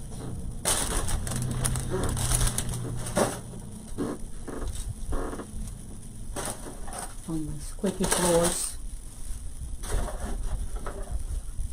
Okay, so see, now we have a little bit of extra greenery hanging out. You see it? Right? Okay, so now I want to add some eggs to it, okay? I just want some eggs here. And for that, I got me these are from the dollar store, okay? Like I said, you don't need to get yourself very fancy eggs. Now, if you want nicer ones, obviously you can get them. There are some really nice eggs. But I like this one because it's got a good combination of colors. And it's got a good combination of sizes, too. So I'm going to get me some bigger ones right here. And hopefully the colors that I just placed on this arrangement So I need me a blue. I'm trying to get to a blue egg, the big one. Okay, so I want the blue, I want a pink, the orange, the yellow, the purple, and the green. And then I need the same colors in smaller sizes. So let's see. So I'm gonna come here, I'm gonna start using my glue gun, okay? So I'm just gonna add glue to them, and I'm gonna randomly place them on the moss, okay? So I'm gonna come here and add the green. Then I'm gonna come here and add the purple. Then I'm gonna do the orange here. And perhaps I can do one blue right here. And then I'm gonna start filling in with the smaller ones, okay? Also randomly placed. They don't have to be specifically or strategically placed somewhere. You know, just throw them in there, wherever you want. We're not going for perfection. Remember that we're just crafting, and crafting is a little shabby. That's what gives arts and crafts personality, right? So I think I have yellow, I have probably another pink right here.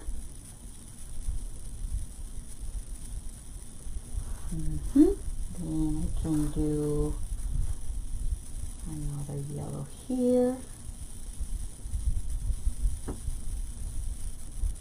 like that. And I am liking what I have right here, right there. Let me show you. I think you're gonna like it too.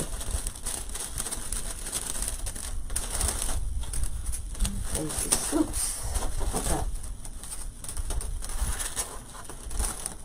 These little eggs are so cute. They're glittered, and as you can see, they come in all those colors. I love them. These are perfect for what we're doing right now, projects. Arts and crafts projects. That's what they're perfect for. Alright guys, so let me show you. I put that one back. But see this? See how cute these are, guys? These are gorgeous, aren't they? Okay, so now let's go ahead and make us a bow. What do you say? So what do you think? You like it? See how cute? I think it's adorable, guys. Very pretty, isn't it? Okay, so let's go ahead and make us a bow. We're gonna make us a bow. So we're gonna make us a bow for this rope right here. And so I'm going to be using a couple of I don't want this one, because this one, even though it does have the colors that I have here, they're too bright. I want them a little bit lighter. So I think what I'm gonna do instead is I'm gonna make me this pink, and I'm gonna get me probably this one because it's got other the eggs here. So I'm gonna use these two items. So let's go ahead and do that. So I'm gonna use this purple on top so we can see it. Excellent. Oh, that is great. That's an awesome word. See, now I learned another fun word. You know, one of you guys taught me the word fantastic. So now you just taught me another one. Excellent. How do you guys come up with those things? I cannot think of those things. All right, guys. So let me, oh, I should have done another one. Okay, that's okay. I will make me another one. I will make me one more. Okay. So now I'm going to do the pink one.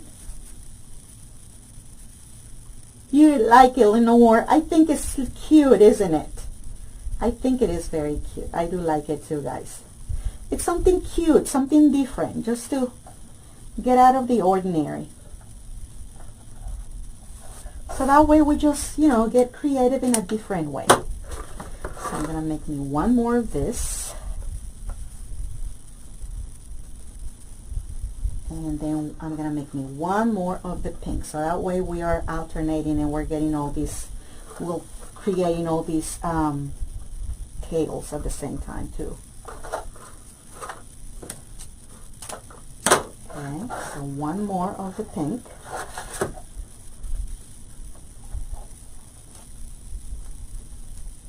And it's simple. And this, something like this, guys, I think it's fun to make with the kiddos. If you have kids, they can help you with this. It's not that hard. You just do the stapling and they do the placement. They mess with the bunnies and everything else.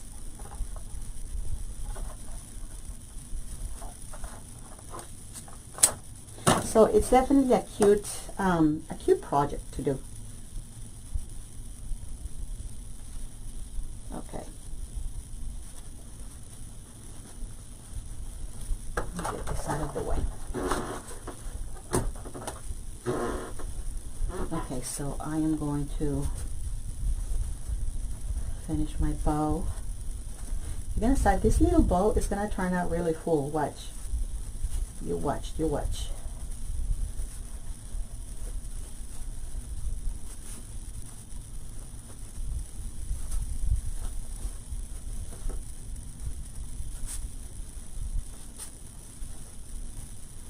See? Didn't look like much, but it grew. Okay, so now I'm gonna come here, guys, and I'm gonna place my bow in the middle of my hanger right here.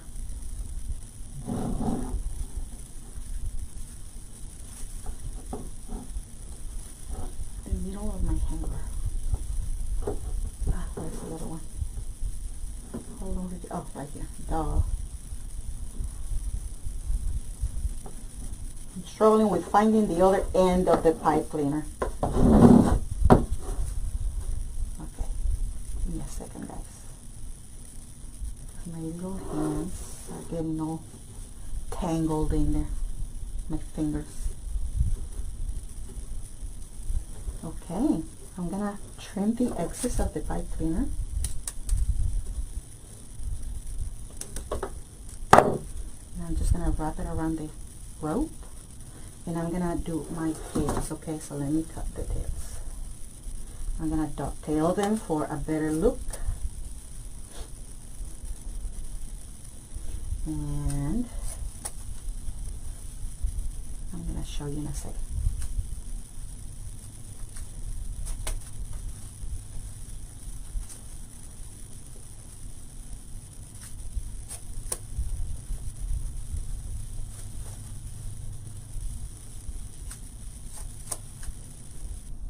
And your tails, they don't have to be all the same length, guys. You can have shorter, longer. They look nice either way.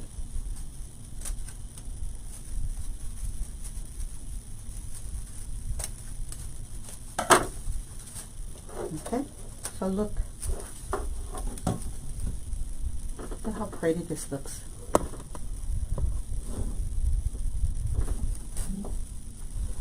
See? Doesn't it look lovely? Look at that.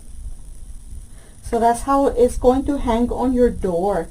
And then what we could also do is, I should have gotten me a thinner, like a thinner ribbon, because I wanted to do, I think I'm gonna end up doing it, but I just don't have any with me. But I need like a thinner ribbon, so we can do on their necks here,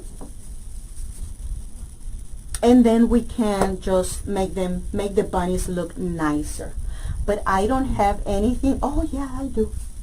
Hold on, but it's transparent. I would like to get something prettier. See, I have this one here, but I would rather get me something prettier, because this is sheer. I would like to get something better decorated. And I don't want, even the 1.5 inch is probably too big for this, because these bunnies are smaller. So I just want something that is gonna look pretty to give them some accent on here. And so I need to get me the one that is like a 1/4 of an inch, just something cute. Or I could also use a little bit of the like the burlap thread, you know. I could get me something like that too, just for some enhancement here. But that is the project, guys. That's what it looks like. So what do you think? Do you think you can give this a try? Isn't this cute? Judy, don't worry. You can always watch the replay, guys. Judy, it's going to be all right. I think you're going to like this project. This is a cute project, easy project. And it doesn't take like a lot of money to make either. But as you can see, you know, it's just putting some cute things together, some cute pieces together so you can create something. And like I said, these are great for porches too, you know. And so in the back, and look, the best part, guys, is that we don't have to worry about the back. Look at how clean the back is. So we don't even have to worry about covering anything up. It looks so clean and so pretty. Right? Yes, Linda, you are right about that. I could easily put some bling on them. Yes, I can bling them up and they would look very pretty. But so anyway, guys, this is the today's tutorial, and I think I hope that you loved it as much as I did. I fell in love with this little idea, and I said, you know what, I could do it this way. I can probably make these changes, and I think it looks awesome. Don't you think? Isn't it a great idea, guys? Awesome. Very pretty. Okay, my friends. So I really hope. Yes, the twine. Yes, Holly. Exactly. It could. I'm thinking I could do that, or you know, just a very thin, pretty ribbons for crafting. Those would be very pretty. I'm sure that I can find some really pretty ones with a Easter theme, and they can make very pretty. And then, like somebody said, you can bling them. I can add something shiny on them to make them look even prettier. But maybe just a more natural look would be nicer, right? Because it's a fun design. It's not supposed to be elegant, even though it's so cute. It's as cute as a button. I think there's so much cuteness in here, guys. Look.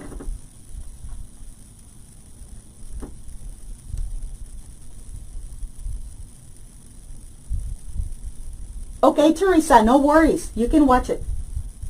You can watch it. Okay? And now, if you wanted, you could also add more elements, guys. You can add butterflies. We could put a butterfly here. If you had a little carrots, you can add carrots to it too. Or you can add a little nest with little eggs in there too. So, I mean, there's a ton of elements or embellishments that you can use on these things, guys. So it's your, you know, just your own creativity, your own idea, whatever you want to change or add or take, or something different, flowers, different greenery, whatever you want, you can do. Some little bees, ladybugs, you can just add anything. You know what would also look very nice? Instead of the bunnies, you could also do the little chickens, the little chicks. You can do those too, and they can look very pretty. So, you know, and I think that this is perfect for Easter, obviously, but you could also use it for spring, all through spring. Dahlia, the fence, you won't believe, the dollar store carries those. Now, and the hard stores have them as well, because these are made out of wood and therefore your flower bed. So you can find them also at your Lowe's or Home Depot. You can find them there. You will find wood and you will find plastic. Now, if you are going to staple them, obviously pick wood. If you get the plastic ones, then you're either going to have to use zip ties or just with your glue, you're going to have to glue them.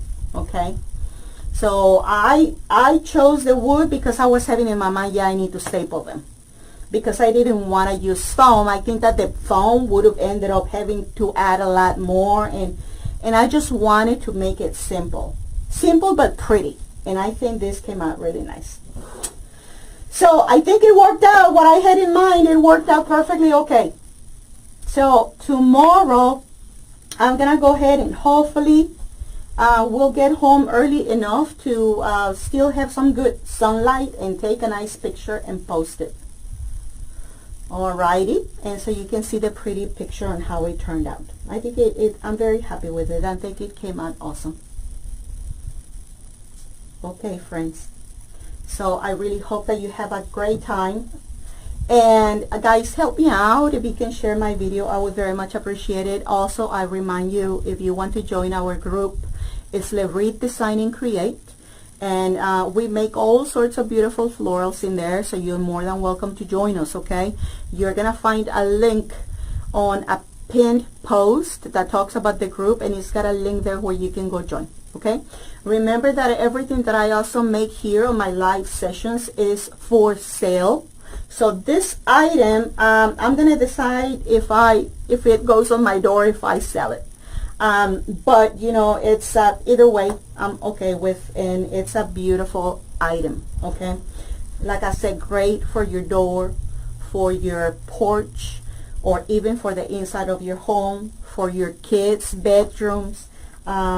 It's a great item, guys. Very pretty. Alrighty, friends, so let's go ahead and wrap this up. Thank you so much. Be blessed, and I will see you again very soon for another fun project, okay? Talk to you later, friends. Have a great night. Bye-bye.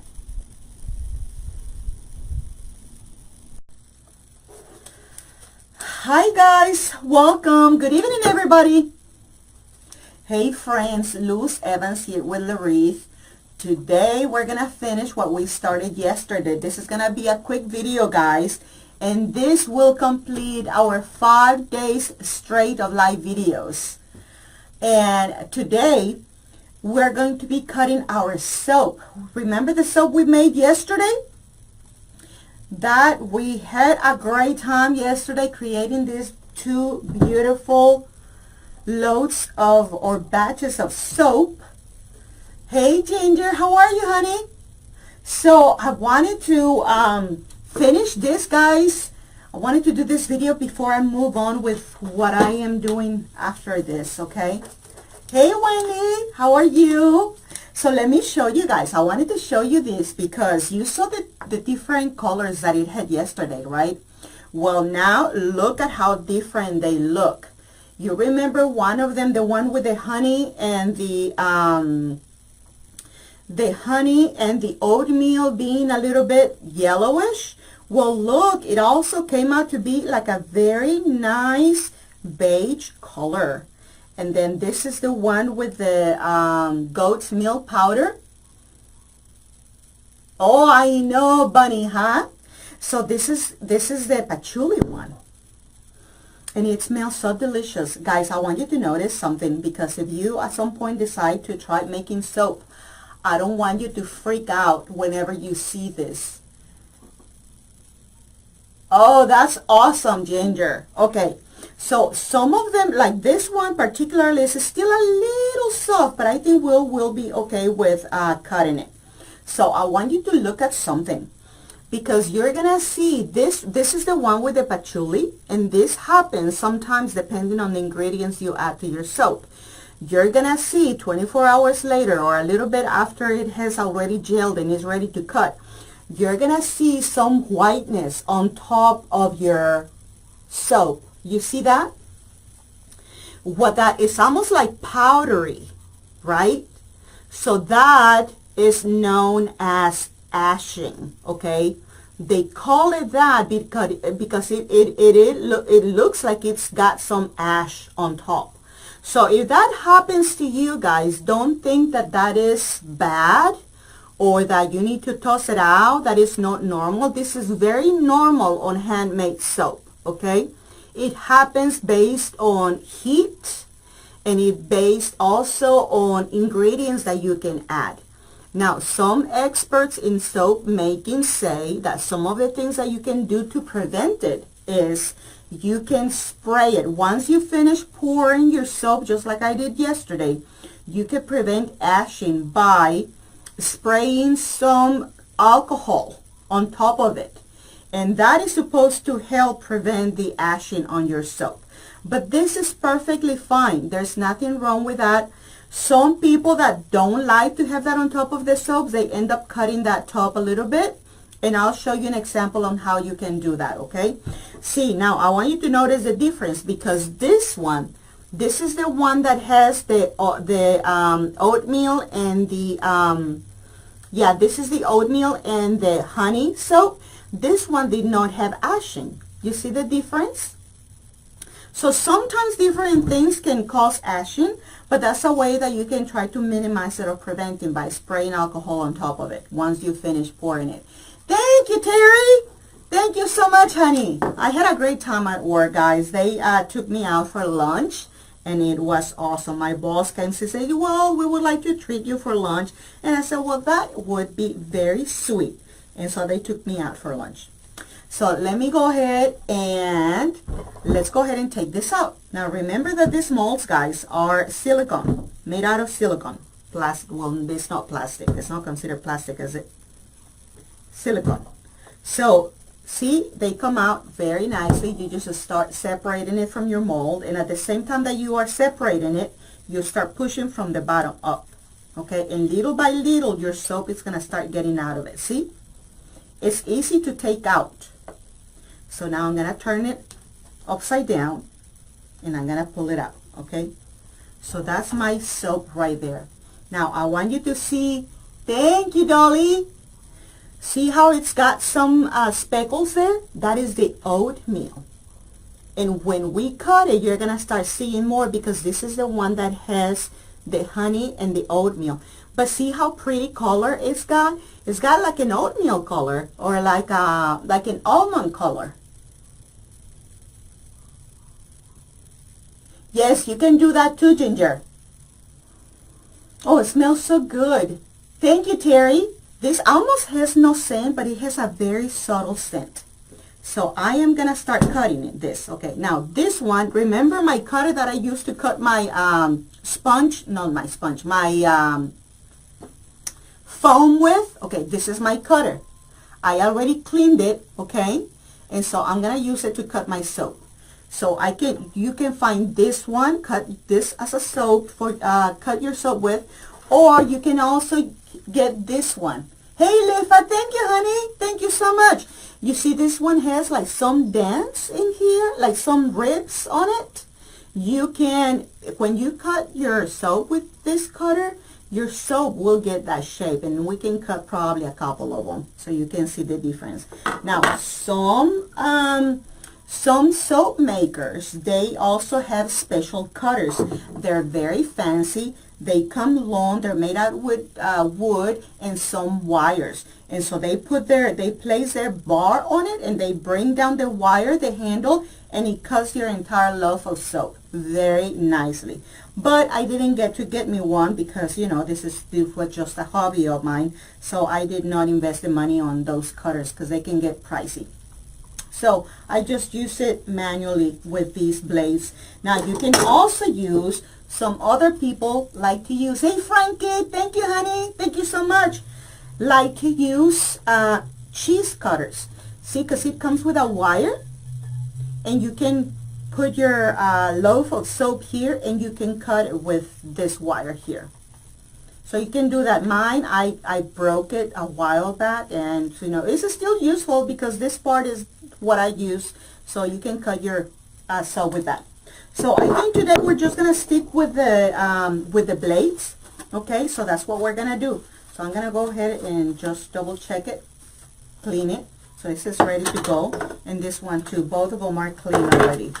So what I'm gonna do is, this one I had already marked where the cuts go. Normally you want to do about 1 inch wide on the way you're cutting your bars, okay? So try to be even. So you just put it where you're gonna cut it, and then you just push it down.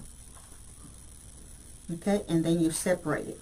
Now, fresh soap sometimes can be challenging to cut because see how it sticks to it?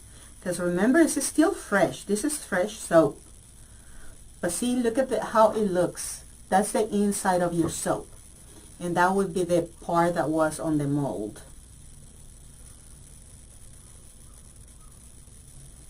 Oh, it smells so good, guys. I totally smell the oatmeal. And as it cures, it's going to keep on getting drier and it's going to even change the color. It's possible that it will change the color again. So now I'm going to proceed with cutting the rest.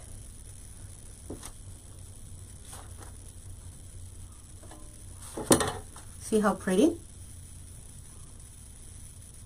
And so you just start lining these up. I'm going to put them here so you can see them. And I normally, you know, once I line them all up, I pick a place on my home where nothing will bother them and I just let them air there. Because remember, these have to rest for 4 weeks so they can cure and then you can use them. See how pretty they are?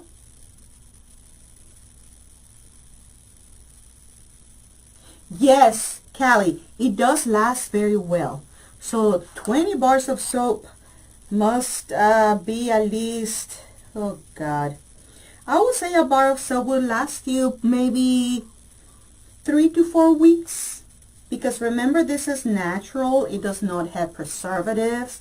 It does not have a lot of other things that they add to regular soap to make them harder and stuff like that.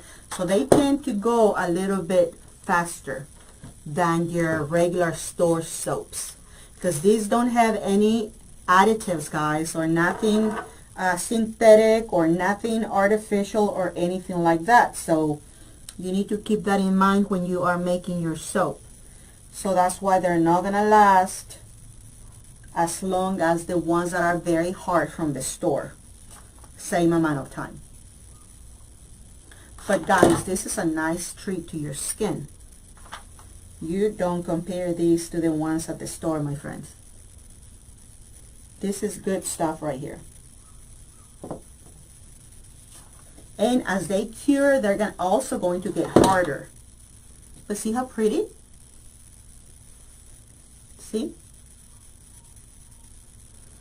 Now this one does not have like a lot of scent because, like I said, we just added honey and we added the oatmeal. So it still smells, but it's a very subtle scent.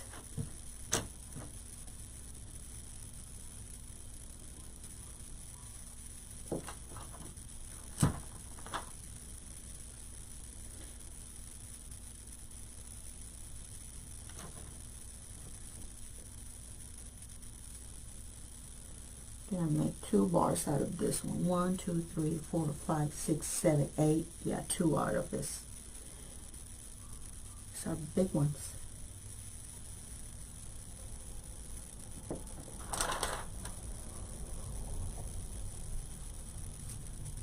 See? That beautiful soap, guys. It's gonna turn out awesome. Very nice soap. Okay, so that's the first one. That's the first loaf right there. Okay, so now let's move on to the next one. Now this is the patchouli one. Oh, this smells so good. Guys, this patchouli soap, as it cures and gets drier and it gets harder, the smell keeps on getting better.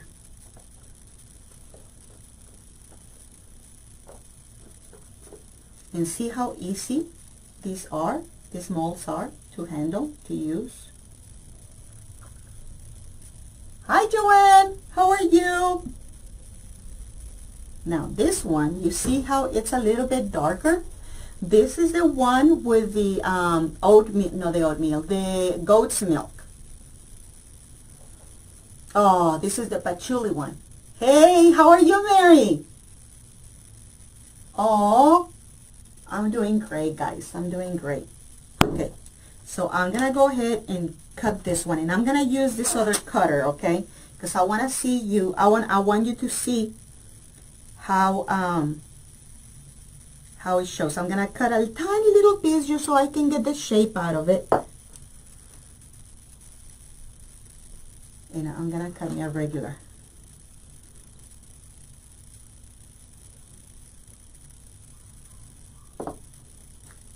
I want you to notice the difference. Now look at the finish on this one. You see how it created that rib there?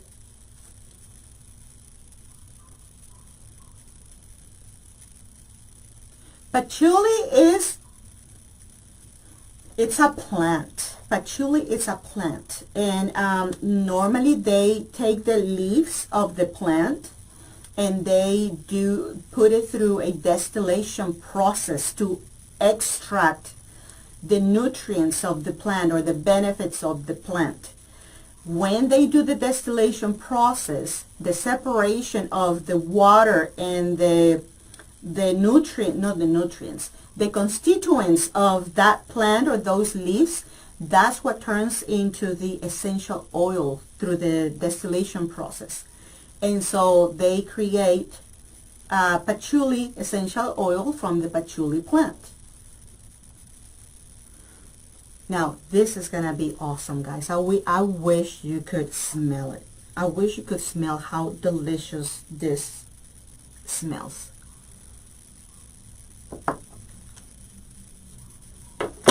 Now, if you notice, guys, look at how in the middle sometimes you see a darker color. That is because this is still, you know, going through a process. So the colors will change as they keep on curing, okay? Sometimes, depending on the ingredients, they can get darker or they can totally change to something lighter as well.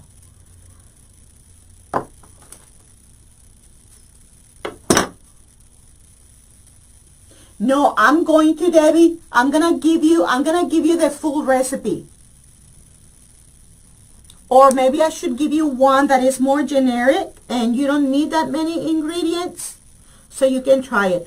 But this one right here, guys, is my favorite recipe. I love this recipe right here.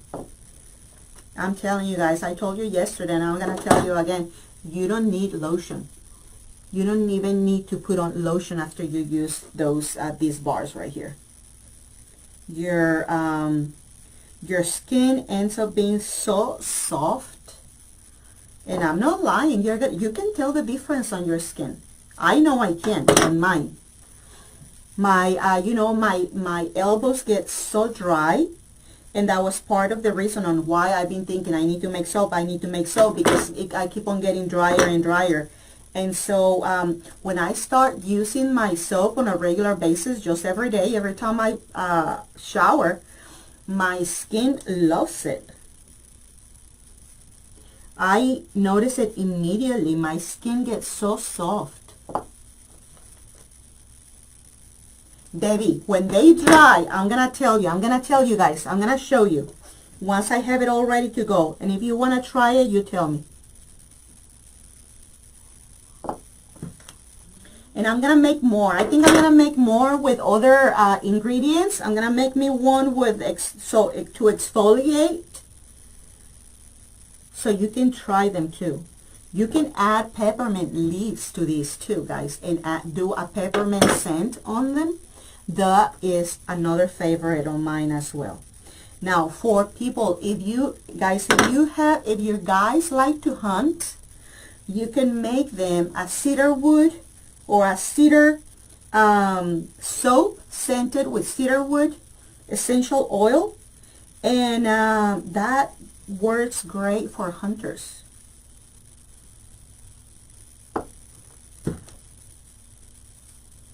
So it's awesome. So in this one, I'm just gonna cut it a small little piece just so I can make it look nice on both ends. And these, I normally don't throw them away. See, I normally like to save my leftovers because, you know, that's what I wash my hands with and things like that. So I always keep them. I never get rid of them. And so this one, I cut it a little bit crooked. Oh, but this is amazing, guys. So see? And so what I was telling you is, for some people that don't like to see the ashing, well, they can just, you know, cut it. or they can wait until it actually cures all the way, and they can just cut that top part like that. And so that way you have a full bar of soap without ashing. See? This one I cut it all crooked. But I'm telling you guys that these bars are going to be awesome. I cannot wait. I have to obviously let it rest for 4 weeks, but I think it's going to be well worth it. And so that's what it looks like when you cut them, my friends. Let me show you. I put them all here.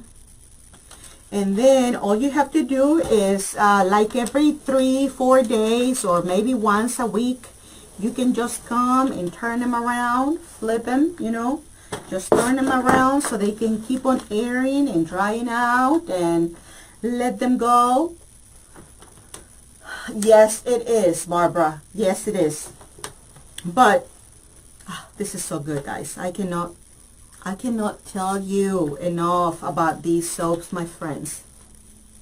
They smell so good, so good. So maybe what if you guys, I'm gonna make a post on the website, guys, and if you guys are interested in learning about soap making, I will probably I don't know, maybe I can make another page or something with soap making, so you guys can go check it out. So that way I don't mix it so much with the flowers. Oh, sandalwood is one of my favorite oils. Sandalwood is awesome. My husband loves it too. So my husband likes patchouli. I make a cedarwood, and I make also the sandalwood one. And you know, when he was letting his beard grow, I would make it a beard oil. Or you can also make your guys, if you have your guys that wear a beard, you can make them a wax or a beard oil. And you can use cedarwood or sandalwood or any of those men scents. They work great. And you can use some certain oils that are good for their hair, like argan oil and coconut oil for their beards. They love it. They love it.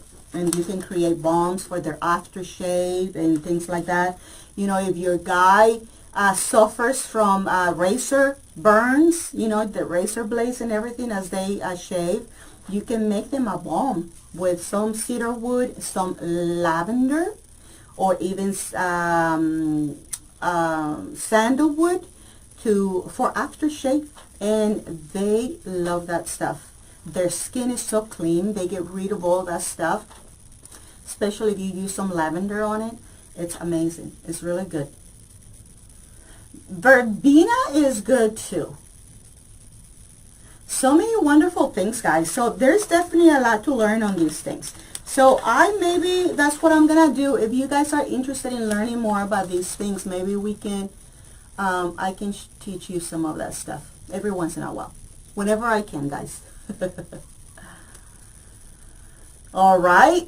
So anyway, guys, I did not want to leave you hanging in there with just wondering what happened to the soaps. So here they are. They're ready to go. Like I said, well, not to go. They just need to cure for 4 weeks, and then after that, they're ready to be used. Okay. So remember that yesterday what we used is the cold method of soap making. There's also a hot way of doing it, and you guess what you do with your batter? You cook it on your slow cookers. That's how you make soap. Some people also like to put it in the oven at a very low temperature, and they cook it in the oven as well. So in that, when you make your soap with the hot, and they call it the hot process, when you use the hot process, your soap is ready to use right after it's cooked and done. Okay, because that's the process of cooking it. You are cooking it until it's actually ready, get rid of all the lye and everything, and it's ready to use right after that. Lee soap. That's right. You know, when I was doing this, guys, I did open a page and I called it Zenful Aromatics. And so I was doing my synergies, I was doing my herbal sachets, I was doing different, all sorts of soaps and massage oils and room sprays. You can do that too for your bathrooms, for your living room, for your, okay, these came from, I think I bought them. There are different places where you can buy them, guys, and there are very nice groups also on Facebook where they sell you supplies. But there are different companies like Essential Depot. They sell you the lye there. They sell you a lot of oils there too, and they sell you molds. These also, there's a store called Bambleberry. Bambleberry. I need to look them up, guys. Maybe I can share those links with you. So if you're interested in doing it, you can do it. You know, I used to, Linda, I used to, Janet, I'm sorry, I used to sell it. And then when I stopped, because then I started to be pulled in different directions, then I stopped and I just started doing them for myself. But like I said, if you guys are interested in trying any of this, I can, you know, I'll just let you know, if you're interested in getting some, I would gladly send you some, okay?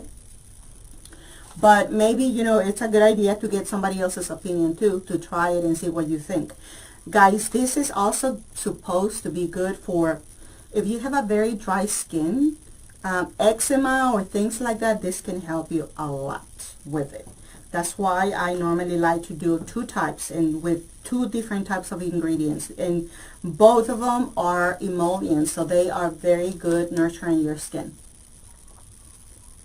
Yes, psoriasis too. Yes, there are synergies for that too, guys. So we covered a little bit about that yesterday.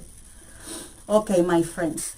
So then let's go ahead and wrap up this baby so I can go do whatever comes next.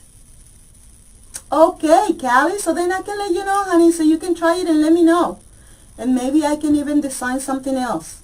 All right? Maybe a different combination if this just doesn't work for you. But we'll try. I love this one. I think I'm going to continue to stick with this recipe. I loved it. And I cannot believe I took this long to make me more. But this will last me for a little bit. Unless you guys want something, we'll let you know. So when you make your soap, guys, remember to write down the date when you made it. So that way you know how long out you need to wait before you start using it. Okay? Oh, it's okay, Santa. Don't worry about it, honey. The video will be here for you to see, so you can go back and review it. All right? Okay, my friends. Well, thank you so much, guys, for all the happy birthday wishes. It was great.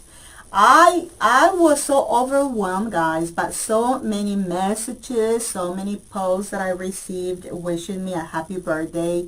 I thank you so much, guys. It means a lot, and it just warms my heart, guys. It's seeing that you guys really took some time to wish me a happy birthday. It means a lot to me. It's I'm telling you, you guys rock. You are very special to me, and I really thank you for that. Okay, so I really hope that you have a great night, my friends. Continue with your fabulous Monday. And I will see you on Wednesday, okay? I want to thank you also for sticking with me for these 5 days. And we got to do a little bit of everything, and I thank you for that very much. All right, guys. So I will see you Wednesday. Have a great night, my friends. Be blessed, and see you soon. Bye-bye.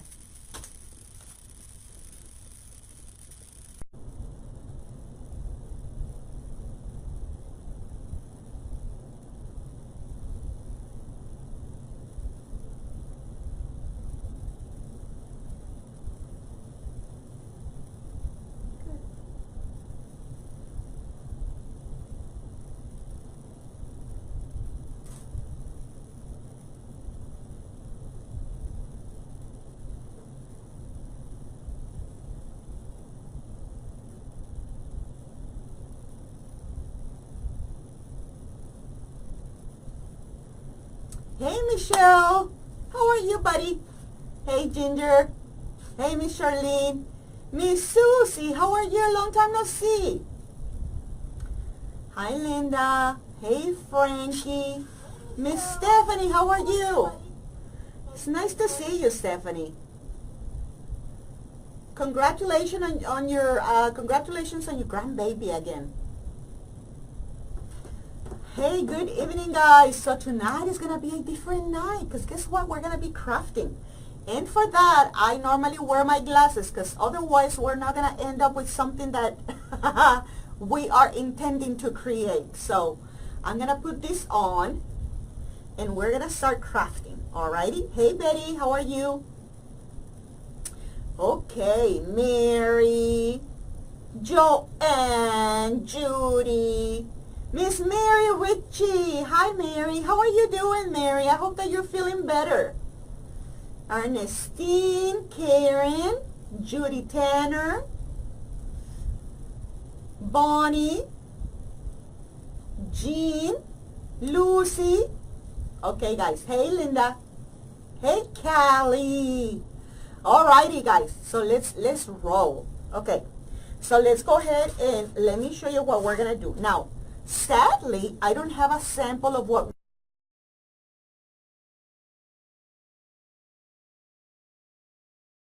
So we're gonna be doing, this is the second time I'm making watermelons, okay? The first set of 3, I used them on the watermelon door hanger design.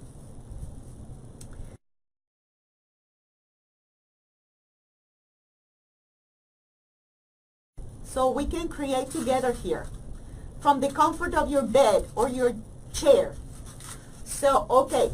So let me show you guys. They are made out of foam. I think I did tell you that, right? And so look, this is what I normally get. You can find, guys, you won't believe, I find this at my 99-cent store. But Dollar Tree also carries this kind of styrofoam, okay? Now, I'm going to tell you something, guys, that for the things that we are creating tonight, I recommend this one instead of the one that is,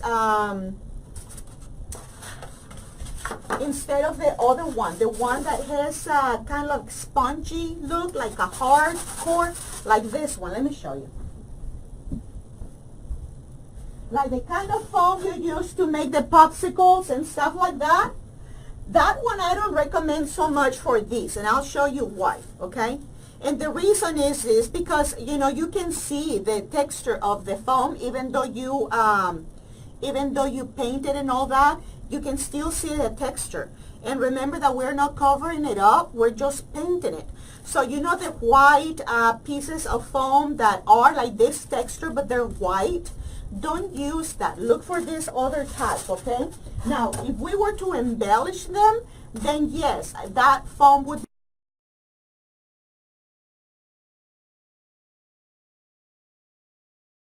thick. So if you go to Dollar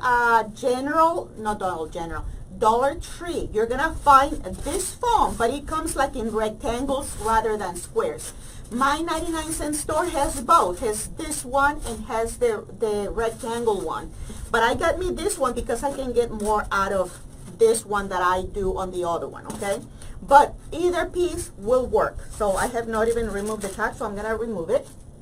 And so I already have here, so on this one, you're about to get like 4 pieces. So you're going to end up getting 4 slices, okay? 1 for each corner, okay?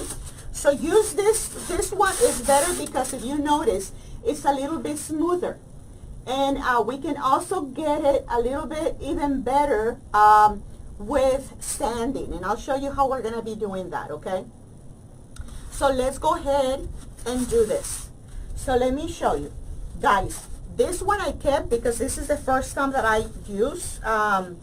So I kept this one to know the pattern that I used before because I did not keep the slices. But I'm going to tell you that if you don't have, obviously you're not going to have this to guide yourself. But all I did, guys, because remember the slice of the watermelon is basically a triangle with a semicircular bottom, right? So that's all we're doing. We're using the corner, right? And this part is going to be semicircular. That's all we're doing. So to do that, just cut yourself a circle. Or you don't even have to cut it, guys. You can use what I used is it was a round plate, a dish, okay? And all I did was the bottom part of here, okay? Now you want to make sure that it's not totally like round, that you just get some kind of wave, okay? Because otherwise it's gonna look kind of off. Or just draw yourself a circle and use part of the circle just to draw this part right here, okay? Now remember, we want this corner because this is like the pointy part of the slice of the watermelon, okay? So that's what you're gonna do. You're gonna get a circle and you're gonna draw it, and then you're gonna cut it, okay? So you can do that, but like I said, since I already have this one here, I'm gonna use the same format. So all I'm doing is I'm just putting it on place on top of this one, and I'm just following this same shape right here. So you just get a pencil or anything that you can mark your slices with. And this one is already same size and everything, so it's already lined up. So I'm just gonna draw it.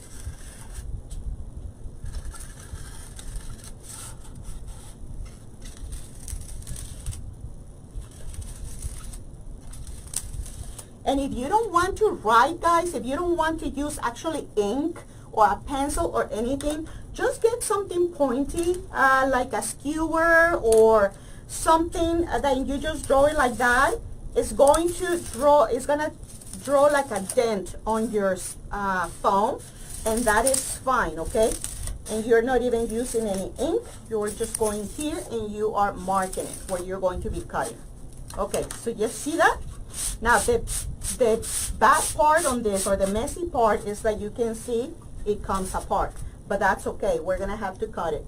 So what I do is I know that you might be able to, you might not be able to see me very well because I have a lot of light here and because this is white too. So let me know if you need to have a close-up on the look. Maybe I can do a little bit of a close-up. So what I'm gonna do is I'm just gonna cut the foam on these sections that I already cut. And I'm using just a knife because I could not find my cutter. But this is fine. This will work just okay. Okay.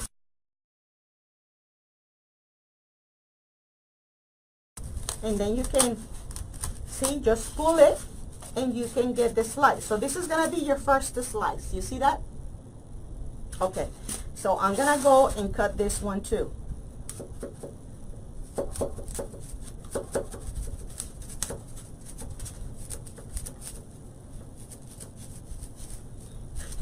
And I'm gonna do the same thing, apply a little bit of pressure so it can come loose. And then I just pull. And now you're gonna see that the edges are not gonna be very pretty, okay? And that's okay. I'm not concerned about that. And I'll tell you how we're gonna get them smooth. Okay, so we're gonna cut this again. This would be our third one. Hi, Darlene. How are you? Hey, Terry. Okay, guys. I'm gonna apply more pressure on here. And since I already have this other one, I might as well finish this one too, right? So this one went like this. So I'm gonna just paint it or cut it or do whatever. And I'm just gonna cut it so that way we can get them all out of the way. Put some pressure on it. Okay. All right. So those are my slices. I got me 4 or even 5 if I do the other one, okay? So, and as you can see, so I got me all the slices here, okay?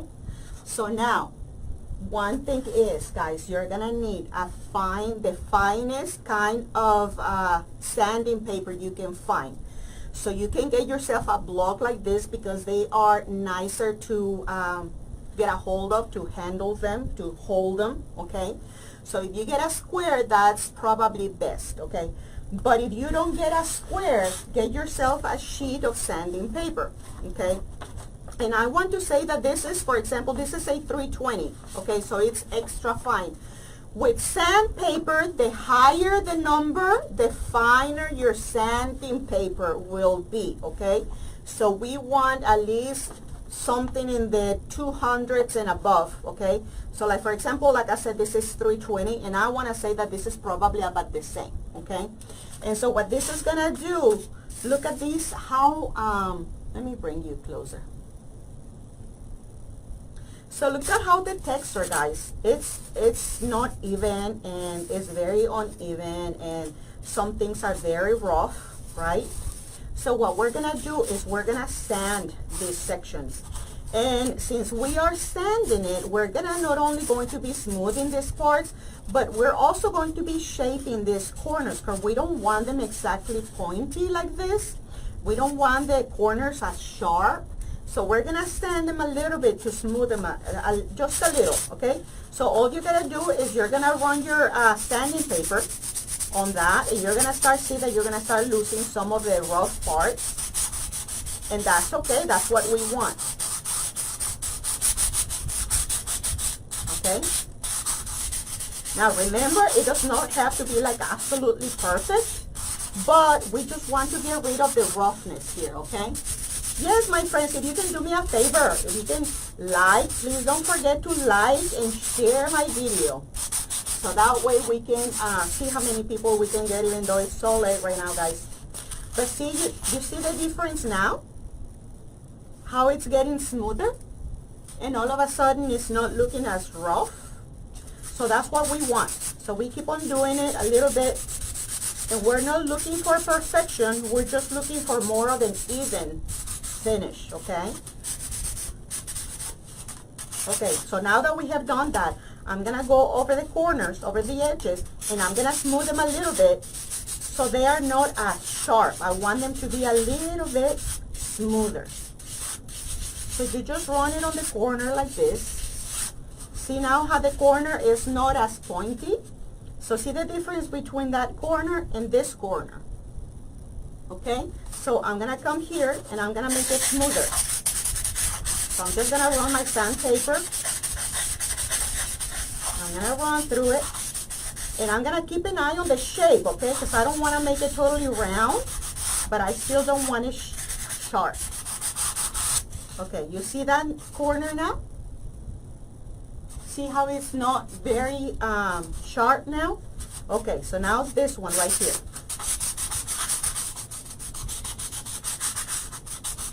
And these are things that you can use not only on door hangers like the one I made, guys, but you can also use them on your wreaths. And you can make this bigger if you want to. You can make yourself a giant slice of watermelon and put it on your wreath. If you know how to make them. That's why I wanted to show you this. It's fairly inexpensive.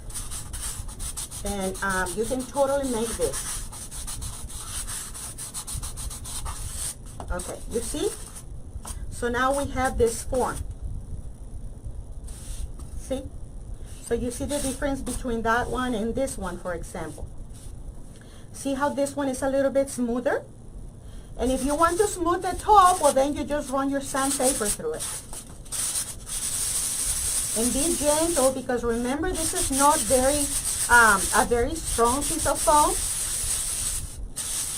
So don't apply like a lot of pressure on it, okay? So you can go here, or you can use this other side. Whichever side you pick, it's okay. The same texture on both.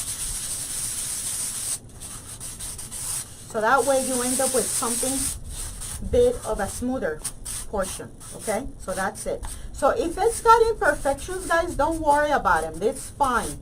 They're, after all, this all handmade, so it's okay. So now I'm gonna move a little bit faster with the rest, okay? I'm just gonna go over these. I'm sanding, making sure that I'm smoothing this rough section of the slices.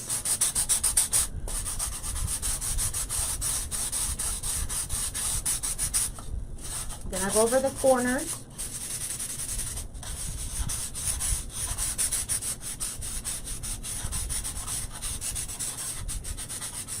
Janice, this is just regular styrofoam, but get the white one, this one, not the one that has, not the one that is just like for, that looks like floral foam. This is more like for crafting. The texture is different.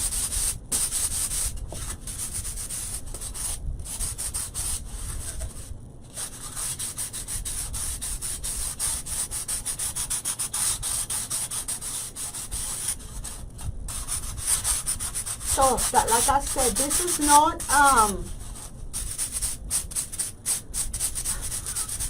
take a bite of this. Like, I know how you can pretend that you did, and you can draw it, and you can cut it like that. So you can absolutely make it look like it. So that's when I told you guys that this was easy, very easy to make, but they do require a little bit of patience, because as you can see, there's some sanding you need to do. So, but you know, this is part of the handmade process and crafting. Anything that is handmade requires a little bit of time and effort, because we're not mass producing things with machines. Our pretty hands, talented hands are making these beautiful pieces, so it's okay.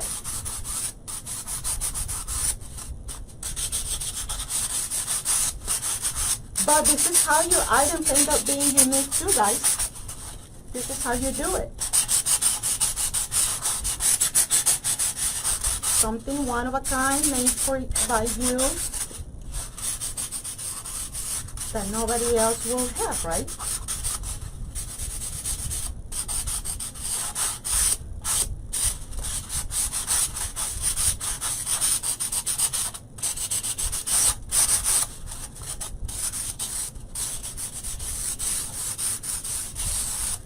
Okay, so this is my fourth and last one here.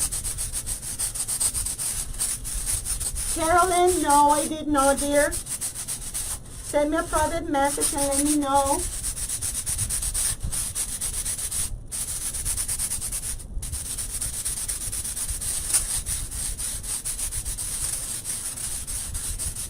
Oh, Carolyn, was it about the lemons? Was it you? Because I think I read a message and I did not have a chance to reply because I was driving.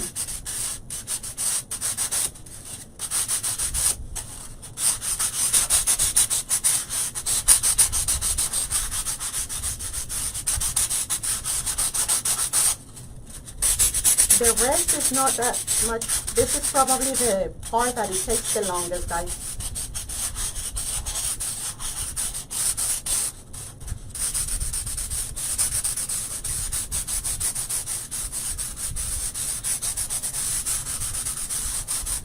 So just looking for a smoother part right here.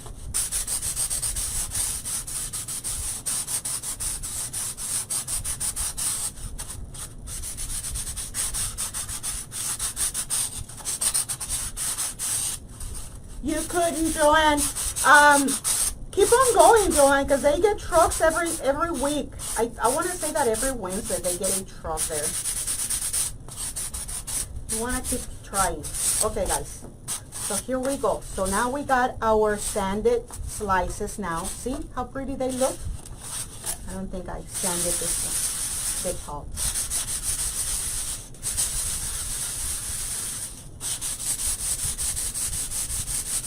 Oh, well, that's great. That's great, Carolyn. I'm glad you made it. Okay, guys. So let me clean my table a little bit, because now we're moving on to painting, and I'll show you. Ooh, look at this. Goes everywhere, guys. I normally do this in my kitchen. And so as I'm cleaning my kitchen, I'm cleaning the table and the floors and everything together. Okay, guys, so let's go ahead and bring these babies here. Now, so I don't mess up my table, I'm gonna I have some leftovers from boxes that I cut or I resize. So I normally keep this for these sessions here when I'm crafting with paint, because I'm not necessarily a very good clean person when it comes to painting. So I normally get paint all over. Okay, so let's just start with, does not matter which one, guys. So I'm just gonna start with this one. Let's try this one here. Does not matter. Okay, so you're gonna need 4 different types of 4 colors. So you're gonna need your red, okay, and all these are acrylic paints. Fairly inexpensive, guys. You find them, see, some I have bought at the dollar store. Some other ones I have bought at Hobby Lobby, and some other ones I have bought at Walmart. Any of those stores are gonna have them, and you buy them there. So they go anywhere from 50 cents to $1 to $3 or $5, depending on how fancy or how good of a quality you want your paints. But you're gonna need 4 colors. You're gonna need white, you're gonna need black, you're gonna need green, and you're gonna need your red. Now I gotta tell you that the red, choose something bright. Don't make the same mistake I did. I was picking wrong colors. I did the same thing with lemons. So just make sure that you get bright colors on your pink, and a nice green too, because some greens are very dark as well.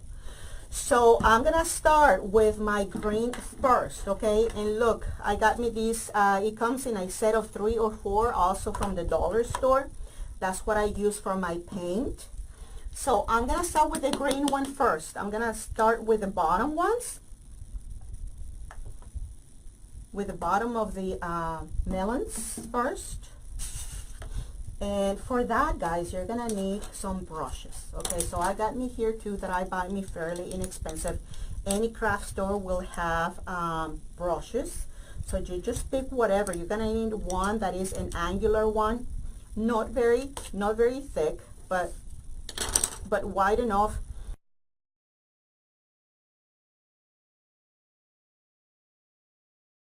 It's a little bit bigger, only because you want to paint your watermelons faster. You don't want to take forever to be painted.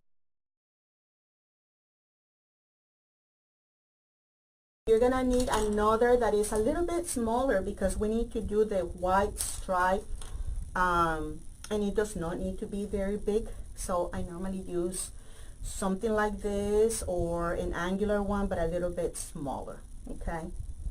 And then you're going to need another tool, but I'll show you, if you don't have it, or if you don't want to get it, spend the money on getting it, I'll show you how you can do the seeds or the dots on your watermelon slices. Okay. All right, so let's go ahead and we're going to start with the green bar here at the bottom. Okay, so what I'm going to do is I'm going to wet my brush first a little bit. I got me here a piece of paper or a napkin, and so I'm gonna get some paint on it,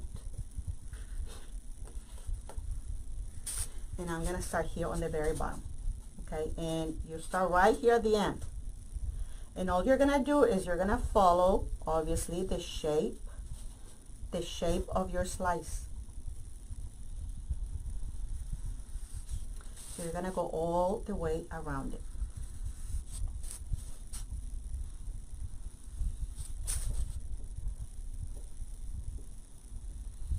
You're basically applying pressure on your brush, and that length of the brush basically is the length of the slice. Now if you want to make this green part a little bit bigger, that's fine. You can just apply it one more, and you just go all the way like this again. So you just make it as thick as you want it, or as thin as you want it. Now don't worry so much about not being like totally perfect, because remember, we're still gonna paint the red part, and then we're gonna come back and we're gonna do the line with the white.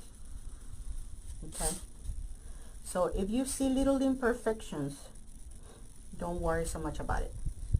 Okay, so just paint it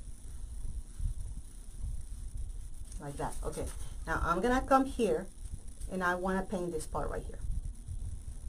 So I'm gonna apply paint.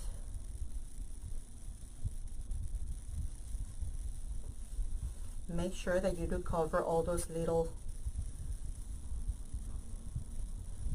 holes in there, or uneven areas, does not matter. Just make sure that you do get enough paint in there. And if you want, also you can paint the back. I normally don't do it because the back is not gonna be seen.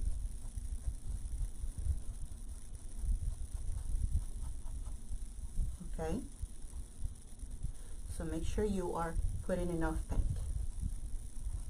Okay, so I'm gonna come also here on the sides right here, paint those too.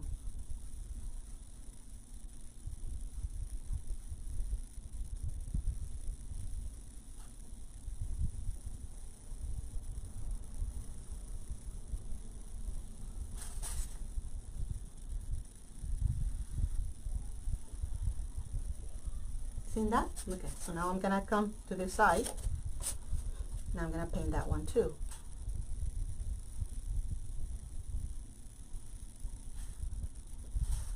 I'm gonna go once again. If I see white spots, I come back and I paint them. I cannot leave any white ones because that can be seen, and I don't want that to be seen. Okay, so see right there?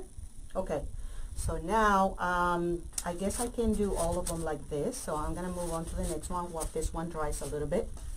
So we'll move on to the next one. So I'm gonna come back to this one and I'm gonna do the same thing. Just come back. Make sure that you put enough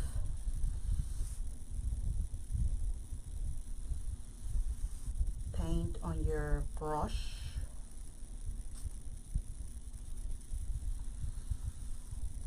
Okay.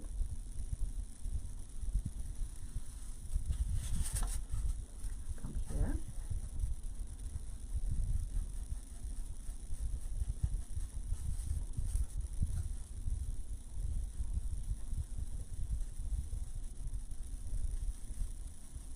So I think that once you, you know, the first time is probably going to take a little bit longer because it's new and you are being careful with things not going wrong. But, you know, it's the more you make them, the better they will come out, guys. It's just like anything. Practice makes perfect. So I'm going to make this part right here even.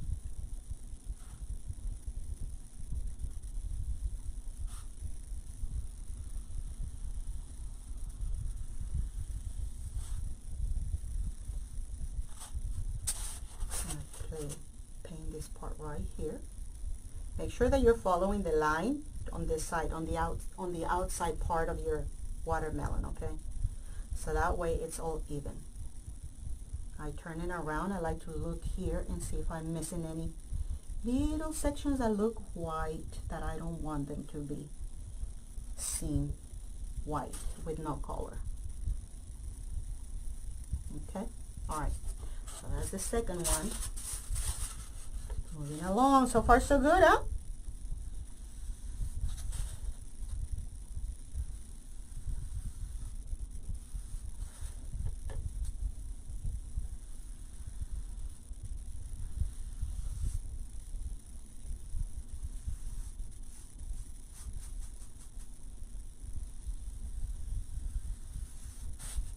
So just, you can go over this several times just to make sure that you're having a good coverage.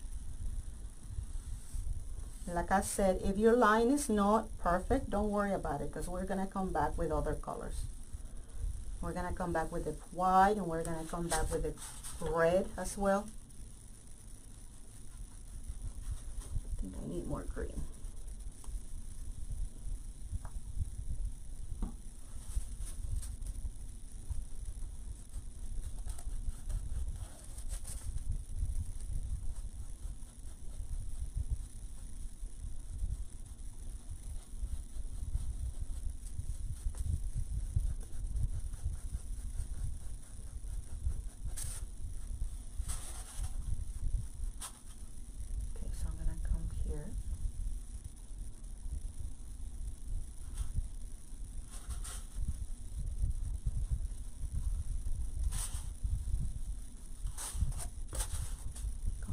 Side, painted.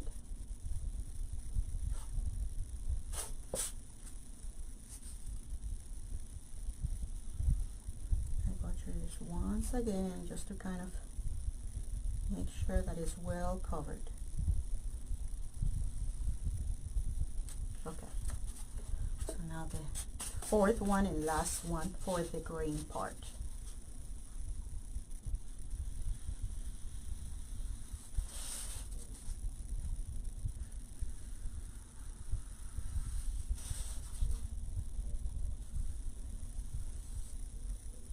I gotta tell you guys that I am not a painter, but I was surprised to see that at first I was intimidated by it, and I said, well, I need to do it, because most of the time we think that we gotta paint, we gotta be painters to do projects like this, but you really don't have to.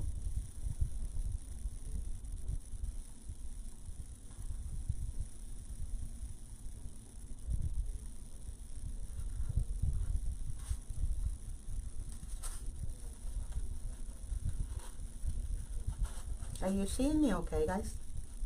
Because I have not even looked to see if you're seeing okay. I have not been paying that much attention.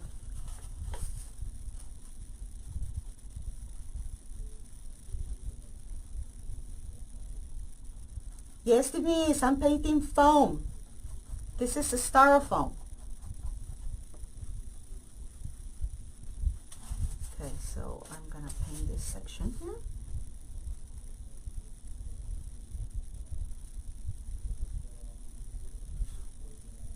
Okay,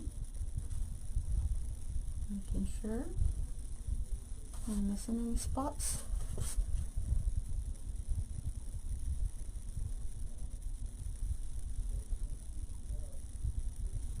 Okay, I think this looks good, guys. All right, so there you have it. So that's the fourth one. So now I'm gonna come back to the first one, okay, and I'm gonna wash my brush.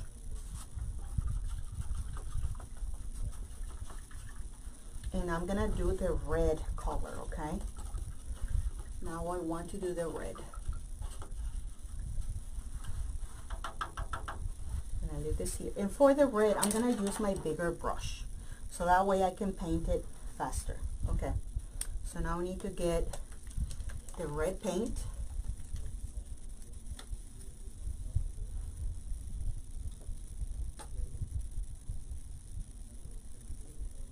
Should have shaken this a little bit longer.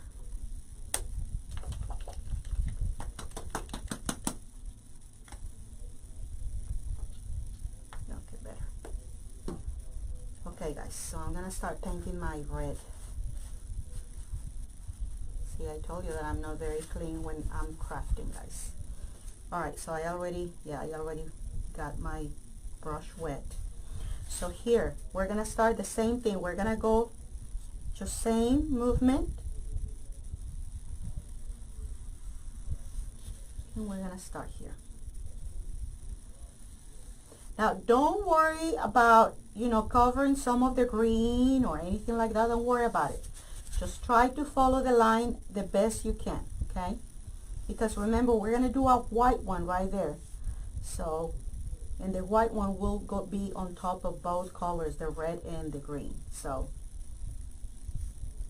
just make sure that you are doing the closest you can. Okay, and so now we can go a little bit faster.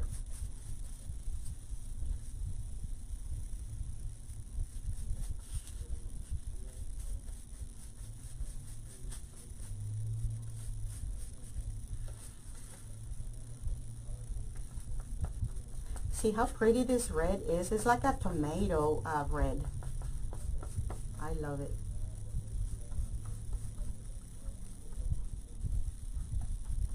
So you do want a bright one.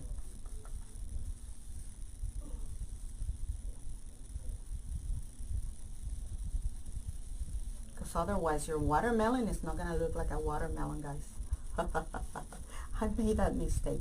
Okay, so I'm going to come on the ends. And I'm going to paint this part right here too. Like that.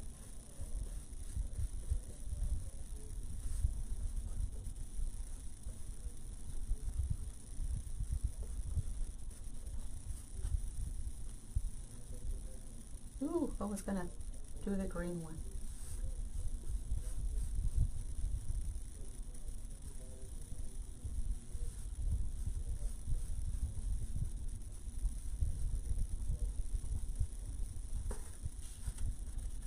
Okay, so I'm gonna go one more time. I'm gonna go here.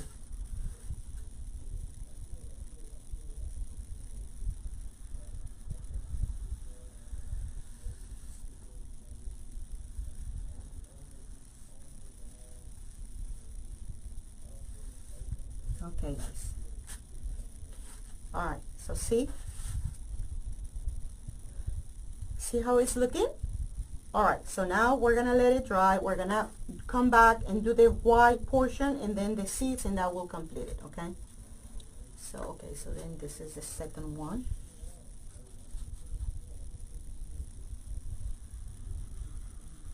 And you know, when you apply pressure to your brush, it makes you go to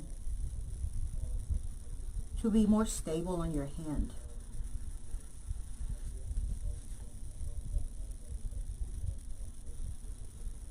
So just apply a little bit of pressure.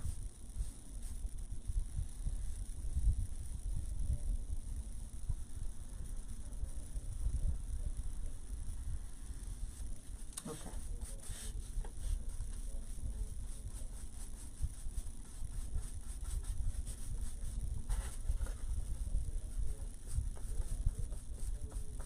Hola, Pati, ¿cómo estás? ¿Estás aprendiendo inglés, Pati? Mira, yo aquí pintando sandías, rebanadas de sandías.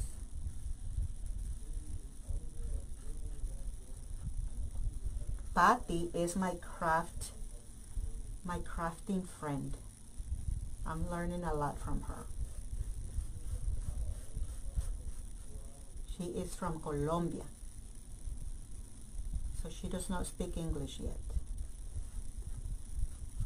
So that's why when she comes here and speaks to me, I gotta say hi to her in Spanish, guys.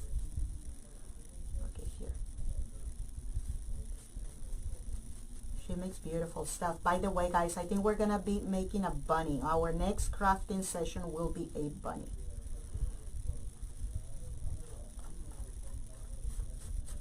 I'm learning some of those things from Pati. Great crafter.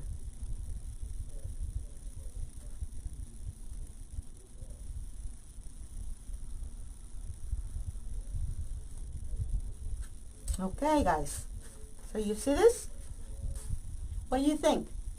You think you can do it? A que explique en español. Ah, pues corté unas rebanadas de ¿cómo se llama, Pati? De unicel. Son unos cuadros de unicel que vienen aquí y corté las formas de las sandías. Y lo único que estoy haciendo ahorita es pintándolas. Sorry, guys, some of my friends from Latin America are coming to watch me to see what the hell I'm doing. They must be laughing at me because, you know, these are things that I'm learning and I'm not good at them just yet. But I'm trying. So they're showing up for support, my friends. So they're saying, you need to explain it in Spanish too. Pati, voy a hacer unas en mi página en español. I'm telling them that I'm going to be making some in my Spanish page too, guys. Because I'm getting a lot of crafty friends and they don't speak English, guys. Because they're all over. They're from Mexico. I have some people from Spain. I have several friends from Peru. Some from Colombia. And so I have not done anything on my I started my Spanish page and then I did not do anything else with it because I'm so crazy with my time. But I need to because I have a lot of people interested in learning from me too, and I need to start feeding my Spanish page. Okay, guys. So what do you think, friends? Are you scared already or you're going to tackle this project? Tell me. What do you think? Ecuador, Costa Rica, that's right. I have them from all over the place. And you know what? I was so saddened, guys, because I got invited to participate. They did a marathon of crafting. and they invited me, and I couldn't make it because I'm so busy, and the days that they had it is the days that I'm live here and that I have meeting tutorial with my group, and it was just too complicated, my friends, and it was during the day too. But I think they're gonna have another one in a couple of months, and I want to see if I can make it to that one, because I have a lot of good friends there that are teaching me a lot, and I think it's just fair for me to share what I know too in a language where they can understand what I'm doing and saying and explaining.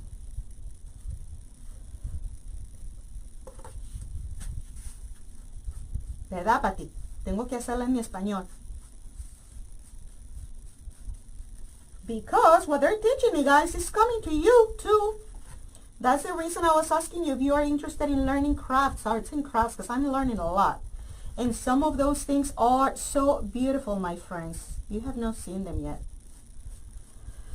Okay, so look, what do you think? Are you liking them?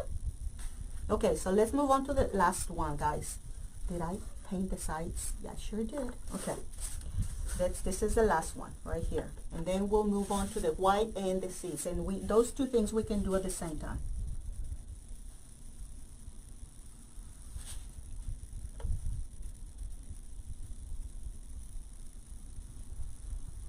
So I know, guys, that not everybody likes to do arts and crafts, but I do.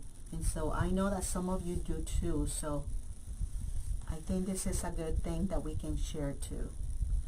Not only florals, but other things that we can make to use on our floral creations. Right? Like this, for example. You saw what I made with these. That was floral.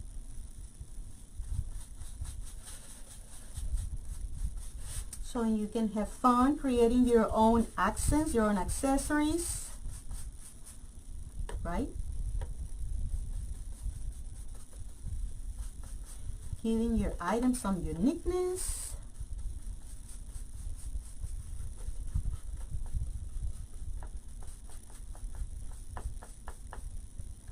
Okay, the red paint, guys, this is the kind of, this is the name of the paint. It's Ceramacoat by Delta. So I don't know if I can bring this a little bit smaller, or maybe I just need to bring this to you. Oh, here. See the name? And the name of the color is Naphthol Crimson 02408. But if you can find a tomato red, that is pretty. I saw that one too, and I was kind of like, well, should I get this one or should I get this other one? But I'm happy. I was leaning more towards the other one. I said, you know what, I'm gonna give this one a try. And I did, and I liked it. But the other one was really pretty too. Red, like a tomato red, like a bright red. That's very cute too. And I think that would have been perfect for this as well. Okay, let me clean this, guys, because I have a big piece of...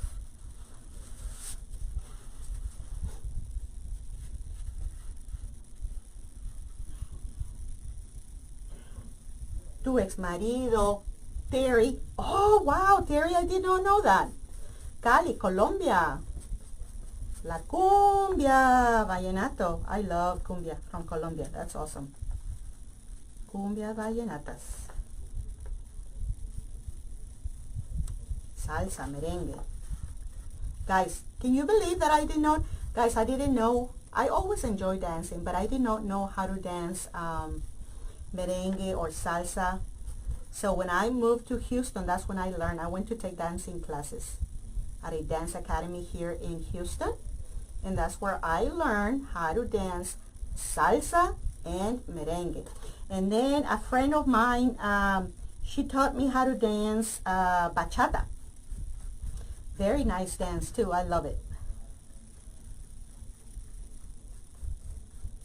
And when I went to Mexico last year in September for my niece's wedding, I was trying to dance to, because I love Tejano music. They were playing some of them. Can you believe I did not know how to dance it? I lost it.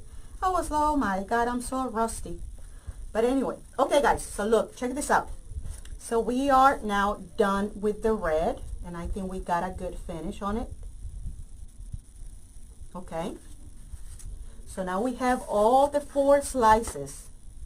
So now what I'm going to do is I'm going to wash my brush, and we're going to move on to the white portion, okay? Oh, Terry, I did not know that, dear. Que eres colombiana. Look at that. I thought you were Hispanic here, Terry. That you were like Latin, Hispanic American. Yes, I have a lot of friends, guys. I have a lot of friends from all over Latin America. So I'm learning a lot from them. So welcome everybody. Okay, so now let's go ahead and do the white, my friends. Of the white, we're really not gonna need like a lot of it. So we're not gonna need a lot of white. So you're just gonna need enough to draw the line here, okay? So, and I'm gonna show you, I think what I'm gonna do for that is I'm gonna use this little one. It's also an angular brush, but it's a small, because I really don't need a very thick line for the white. I just need something that will divide both colors. You know the little section on the watermelons that is a little bit whitish? That's what I'm going for on this. So all I'm gonna do is I'm gonna take my brush, and I'm gonna do very carefully right where the 2 colors meet, where the red and the green meet. That's when I'm gonna place the white, okay?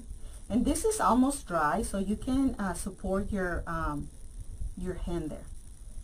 And you just follow that same curve, okay? All you're doing is you're just following that line where the two colors meet.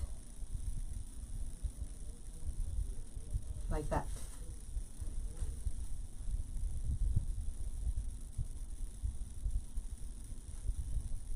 And we might do it like maybe 2 or 3 times, depending on how much wider we want it.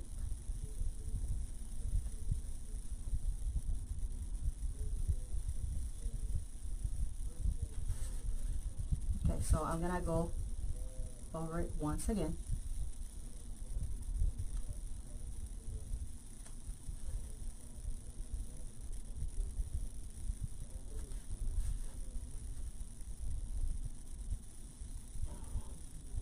Guys, another reason I wanted to do the arts and crafts is because I don't see a lot of that, guys. At least not in English. I don't see a lot of that going on. Okay, so look. You see this? Okay. What I'm going to do is I'm going to go back to the sides. That's important. Just make sure that you're making it even. Okay? So we're coming to the sides, and we're bringing out that white line.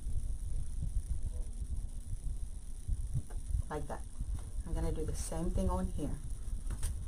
So I'm going to bring this to the end, and then I'm going to bring it here.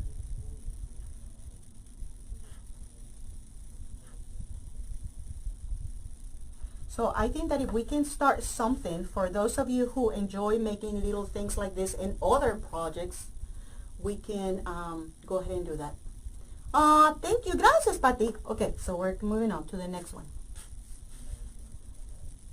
So they're not hard, guys. We just need to kind of like give it a try.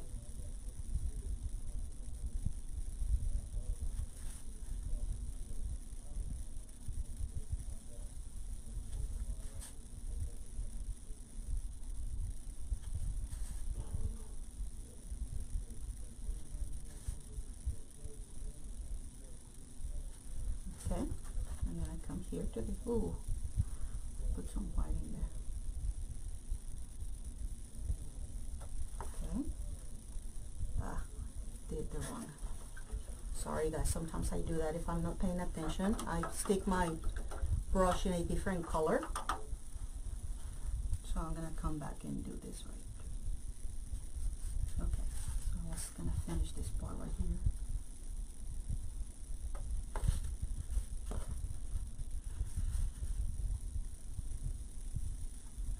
So once you become really good at it, then you do this like in no time.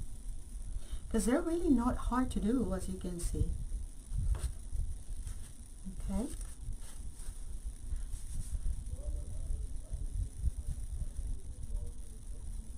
I come here, redo this line here.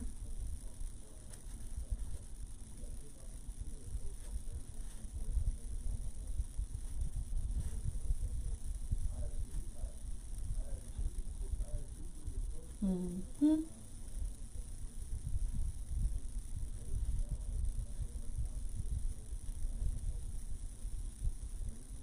I think the red was still not very dry there, but I think it looks good. Okay, since this one here, if you notice, I stained it a little bit with white, so I'm gonna come back with the red and just making sure that I'm covering those. So little mistakes like that, don't worry about it, guys. Just go back with the right color and cover them up. Okay, so now I'm gonna do this one. So it's no biggie, we can cover it. You know, I'm gonna try this other this one. See if this one is faster. It's round and it's a little bit thicker, so I'm gonna see if I can do the line faster. Oh yeah, sure enough. Okay, I'm gonna do this one. This is a round brush.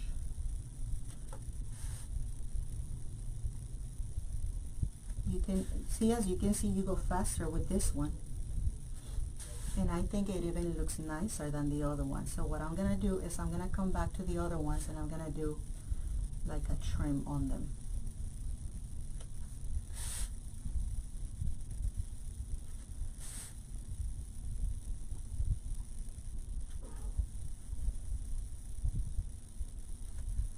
See how pretty this looks? Okay, so I actually like this one better, huh? Come here, finish the side like that. Looks nice. Okay, I'm gonna bring this back, guys. Just gonna go over them a little bit on the edge.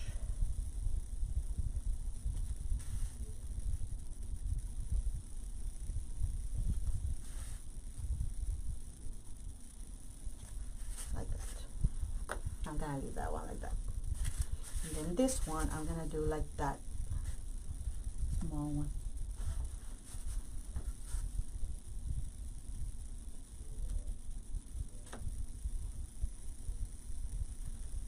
What I'm gonna do is this one, I think I'm gonna, just so I have 3 of them in case that I want to do another hanger, I'm gonna have to match that other pattern. So let me do that. Where is it? Oh, right here. So I think the thinner one is nicer, but since I already have those a little bit thicker, I'm gonna finish this one a little bit thick. So that way I can use all 3 pieces together if I decide to do another hanger. And they're matching.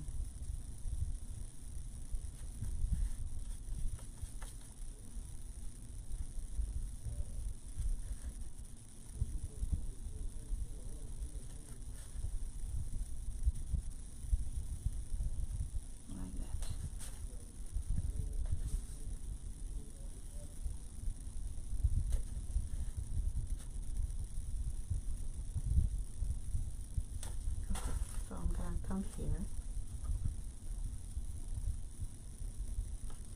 finish that, finish this. Okay, and that's it. All right, now let's go ahead and move on, guys. Let's do, now that we have our slices ready, now we have to do the seeds, right? So what I do, Devonna, yes, the lemon slices, Devonna, we're doing exactly the same thing, except the paint is different and the shape is different, but same technique, same process. Okay, so guys, what I'm gonna do now is I'm gonna do the seeds. So for that, I'm gonna need my black paint, and what I'm gonna do is I'm gonna put also some of it here on my little container.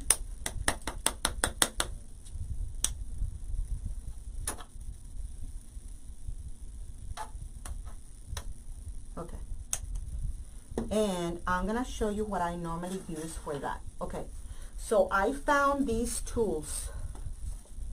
¿Te trasnochaste, Pati? Bueno, pues espero que haya valido la pena, Pati, ¿eh? Okay, so for that, guys, I use these tools right here. And these tools, you find them at Hobby Lobby. That's where I bought them. And you find them in the section where they have all the paper for stamping and any kind of crafts with paper. This is what these are used for, to shape the paper, to use to add dimension to paper and things like that. They apply pressure and then they create like a different shape. So I like these because I'm going to show you what I'm about to do with them. Okay, now if you don't have these, let me show you what they look like.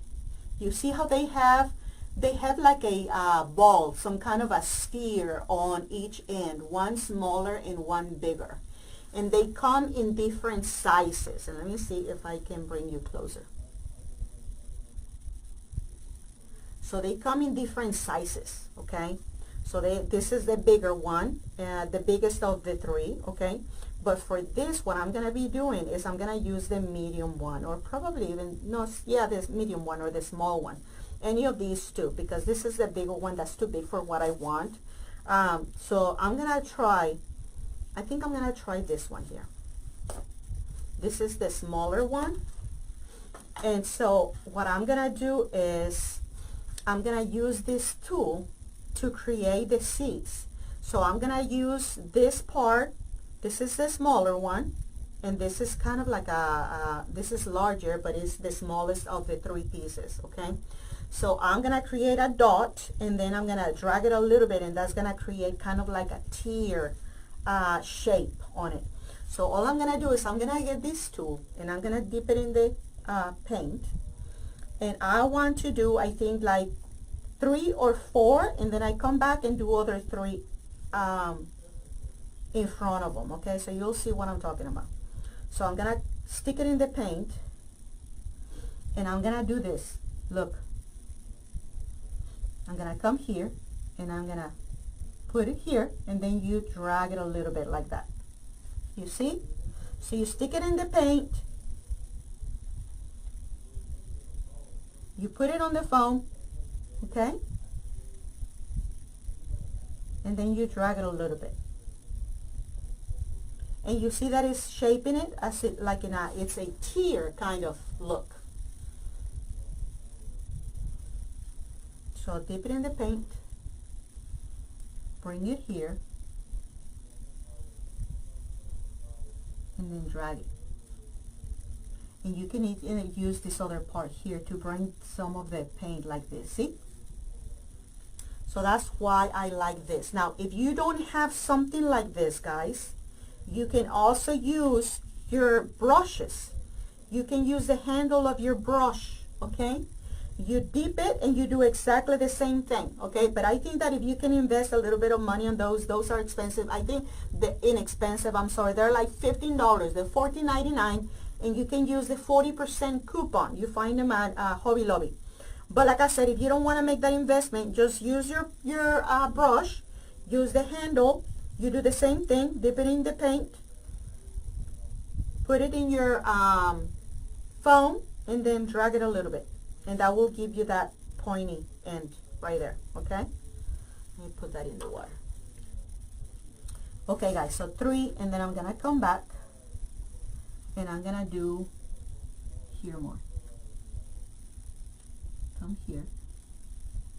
And you can come back, because you need to get enough paint on it, okay? So put it, and then you drag it. And then you can turn it around and make it a little bit longer, like that. Kind of like little tears, right? You can come back here,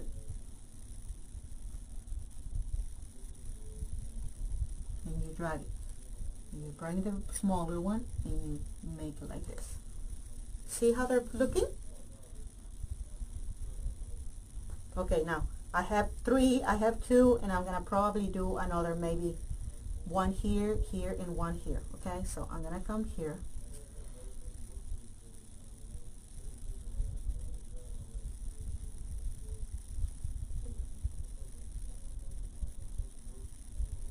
Just make sure that you are getting enough paint on it.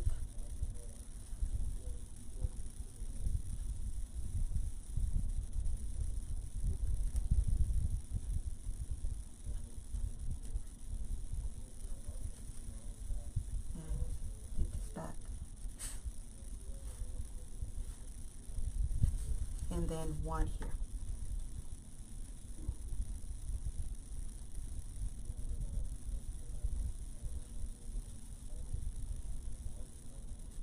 Okay, you see this?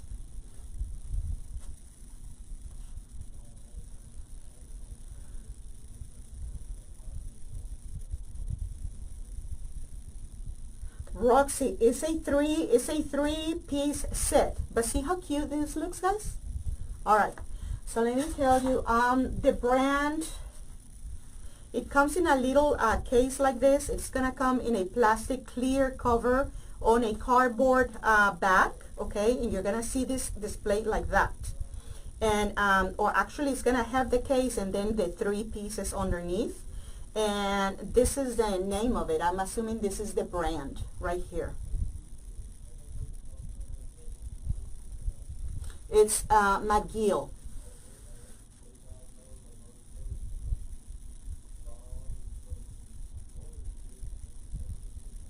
Okay, este lo encuentran en Hobby Lobby. So Hobby Lobby is gonna have this one. That's where I bought it. Look in the section where they have everything related to paper, arts and crafts, any kind of arts and crafts with paper. You're gonna find it in that section, okay? All right. So like I said, it comes with 3 pieces. It comes with this one. It comes with this 2. This is the biggest one right here. Very nice too. Okay. So, and that's all we do, guys. We just keep on working this thing until we're done. Okay. So it's 3.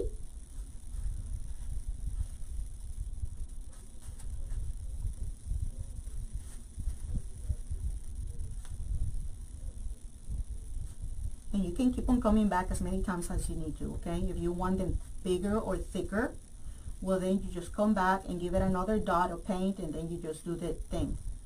You just drag it so it can look like a tear, right? Like that.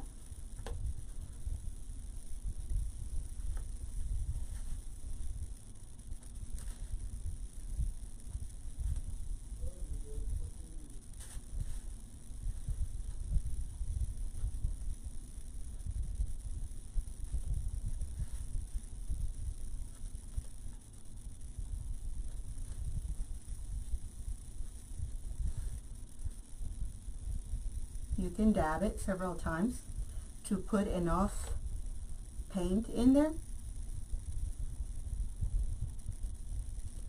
And then you can just come back with this, the small part, and then you just drag it like that.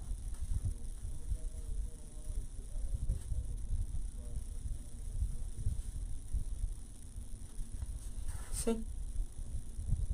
Alright, so that's 2 out of 4. Now we can move faster, right?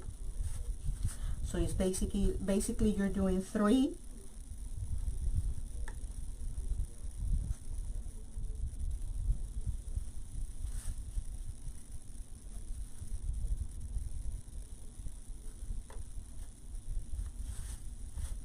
Then another 3.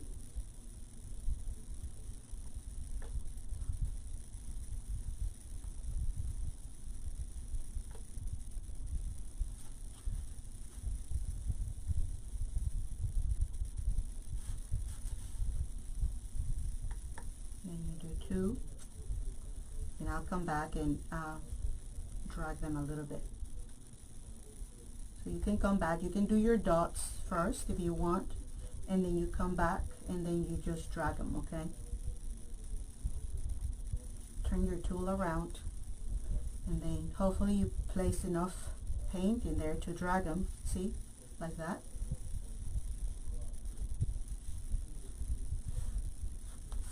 The key to your seeds is you gotta have enough ink on the dots, okay? So they can look like this, like a little tears. Okay. I think I'm making it.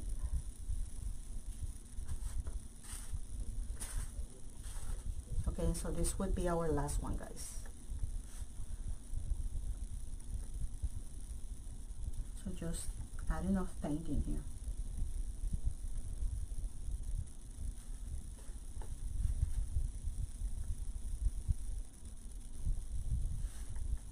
And you can never put enough paint on here, guys. You just make sure you are generous with your paint on these dots here. Because the more paint you have, the smoother your tears are going to be. You're gonna drag them a lot easier.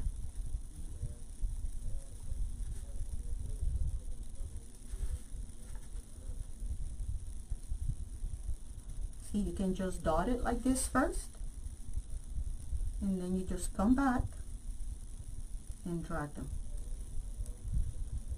Come back with your top part.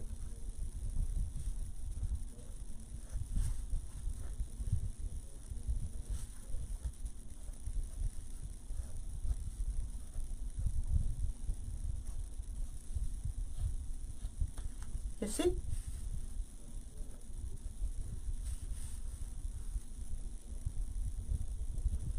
All right. And that's it. That's how you do the slices, my friends. So I'm just going to rinse this a little bit. You clean it. Easy to clean because this is metal. They're made out of metal. And that is it. The watermelons are made of foam, styrofoam. That's all it is. It's just styrofoam. So let me show you. So we started, Mary, with a sheet like this. It's actually a square. It's a square. But I cut 3 pieces. Okay? And make sure you pick this white one. Not the other one that is also white, but it's a lot more harder. This is softer. Okay? And the reason I say pick this is because if you notice, the texture is not as rough, and we can smooth this a little bit even more if we sand it. The other one, I have tried sanding it, and it's still rougher. So I think that this one, I like it better for projects like this. And so there you go. You're going to find it in squares, and you can also find them in rectangle shape. So either way can work, okay? So you're just going to have to cut them like long side, yeah, like sideways instead of just going on the corners. And so there you have it, guys. So like I said, it's not very difficult to do. You know, it's just taking a little bit of time, making sure that you just take your time to do these things. Once you get a little bit of more practice, it goes a lot faster, and you're able to, you know, make as many as you want. Now, if you want them a little bit thicker, guys, well, then all you have to do is either buy yourself a thicker piece of foam. There are some that are thicker. Or if you cannot find them thicker, then you just glue a couple of them, okay, to make them twice this depth on the foam, okay. So that way you're going to place both sheets like this, and then you cut your thicker slices of whatever. Now this same process, guys, works for the lemon slices, except that instead of triangles like this, you're going to do semicircles. So you draw the circle, and then you cut it in half. So that way you end up with 2 slices of lemons, okay? Same process, same type of foam, okay? Just different colors. Now I am going to be working on another design with this kind of foam, but it's going to be ladybugs, okay? And on that one, that's going to require a little bit of a different way to go about it, because the ladybugs, I need to add a head and I need to add the wings too. But I'm going to be working on a ladybug as well, and I'll show you how that one is gonna get done once I finish with my sample. Because I'm still not sure on how some things are gonna go, so I need to work the prototype first to make sure that I can deliver it, and then we can come live and I can show you how to make them. So I think it's going to be very pretty. Yes, you can do that. Guys, so Mary was asking if this can be sealed. Yes, absolutely. You can get some clear coat, a spray, and you seal them with that.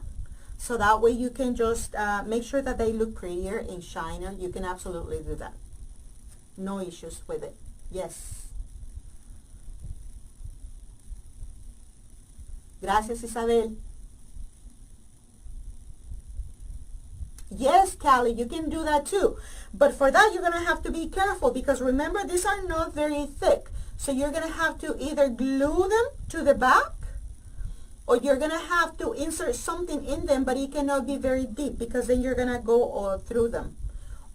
So if you're going to use a cable or something through them, or a pick or something, you're going to have to make them thicker. You're going to have to, yes, make them thicker. For me, this is perfect, because what I was doing with it, you know that I was just gluing them to the fence. So it was perfect. I did not need any more thickness on them. But if you are planning them to, if you're planning to put them on place them on a wreath, probably you're going to want to have something thicker than this, okay? So you're going to have to double your styrofoam so you can insert something in them to place on your wreath. All right. Okay, so are you, hey Maria, how are you? So are you guys going to, BJ, I'm not sure if I'm going to be making a wreath or I'm going to be making another door hanger. I'm kind of liking the door hanger, so I might do another one of those. But yes, guys, these are perfect also for your swags, because you can place several of them on it. So these would also be really good for that. Or a centerpiece as well. You can use a pick, you know, a stick, wooden stick, or a floral pick. You can glue that on here on the back, and you insert your pick on your centerpiece or whatever. So this can also be really nice. Okay, Patty, buenas noches. Gracias. Gracias por acompañarme. And so there you have it, guys. So thank you so much. I really hope that you enjoyed tonight's tutorial. I think that is cute. So finally, now you know how they are put together, and you are hopefully inspired enough to give this a try. Probably, you know, one afternoon and evening that you have nothing to do, or you just want to, you just feel like messing with some arts and crafts. Give this a try, and I think you're gonna like it. You can create something pretty with them. Okay. So do you guys have any questions, friends? Are you gonna be sharing my video? Did you share it? I really hope that you do. Please don't forget, my friends, to like my page if you have not done so. Like my video, share it as well. Like my page if you haven't, and also if you want to see the pretty things that I'm making with these watermelons, go check out my Etsy page. I already pinned the direct link to it. I have a lot of pretty stuff in there for your convenience, and so go check it out. Thank you, guys. Thank you so very much. Okay, guys, well then I think we are ready to wrap this up. Terry, thank you, Terry. Gracias. I did not know. No sabía que eras colombiana, Terry. Pretty lady. Okay, guys, so let's go ahead and wrap it up. If you don't have any questions, if we are okay with everything you saw, and you don't have any other questions, then we're good and we're ready to wrap this up. Now, sometimes, guys, like if you're in a hurry and you cannot wait for things to dry fast enough, use a hair dryer, and you can just blow air on them so they can dry faster, and you can move on to doing your design for these things. So it works very well too, very quick.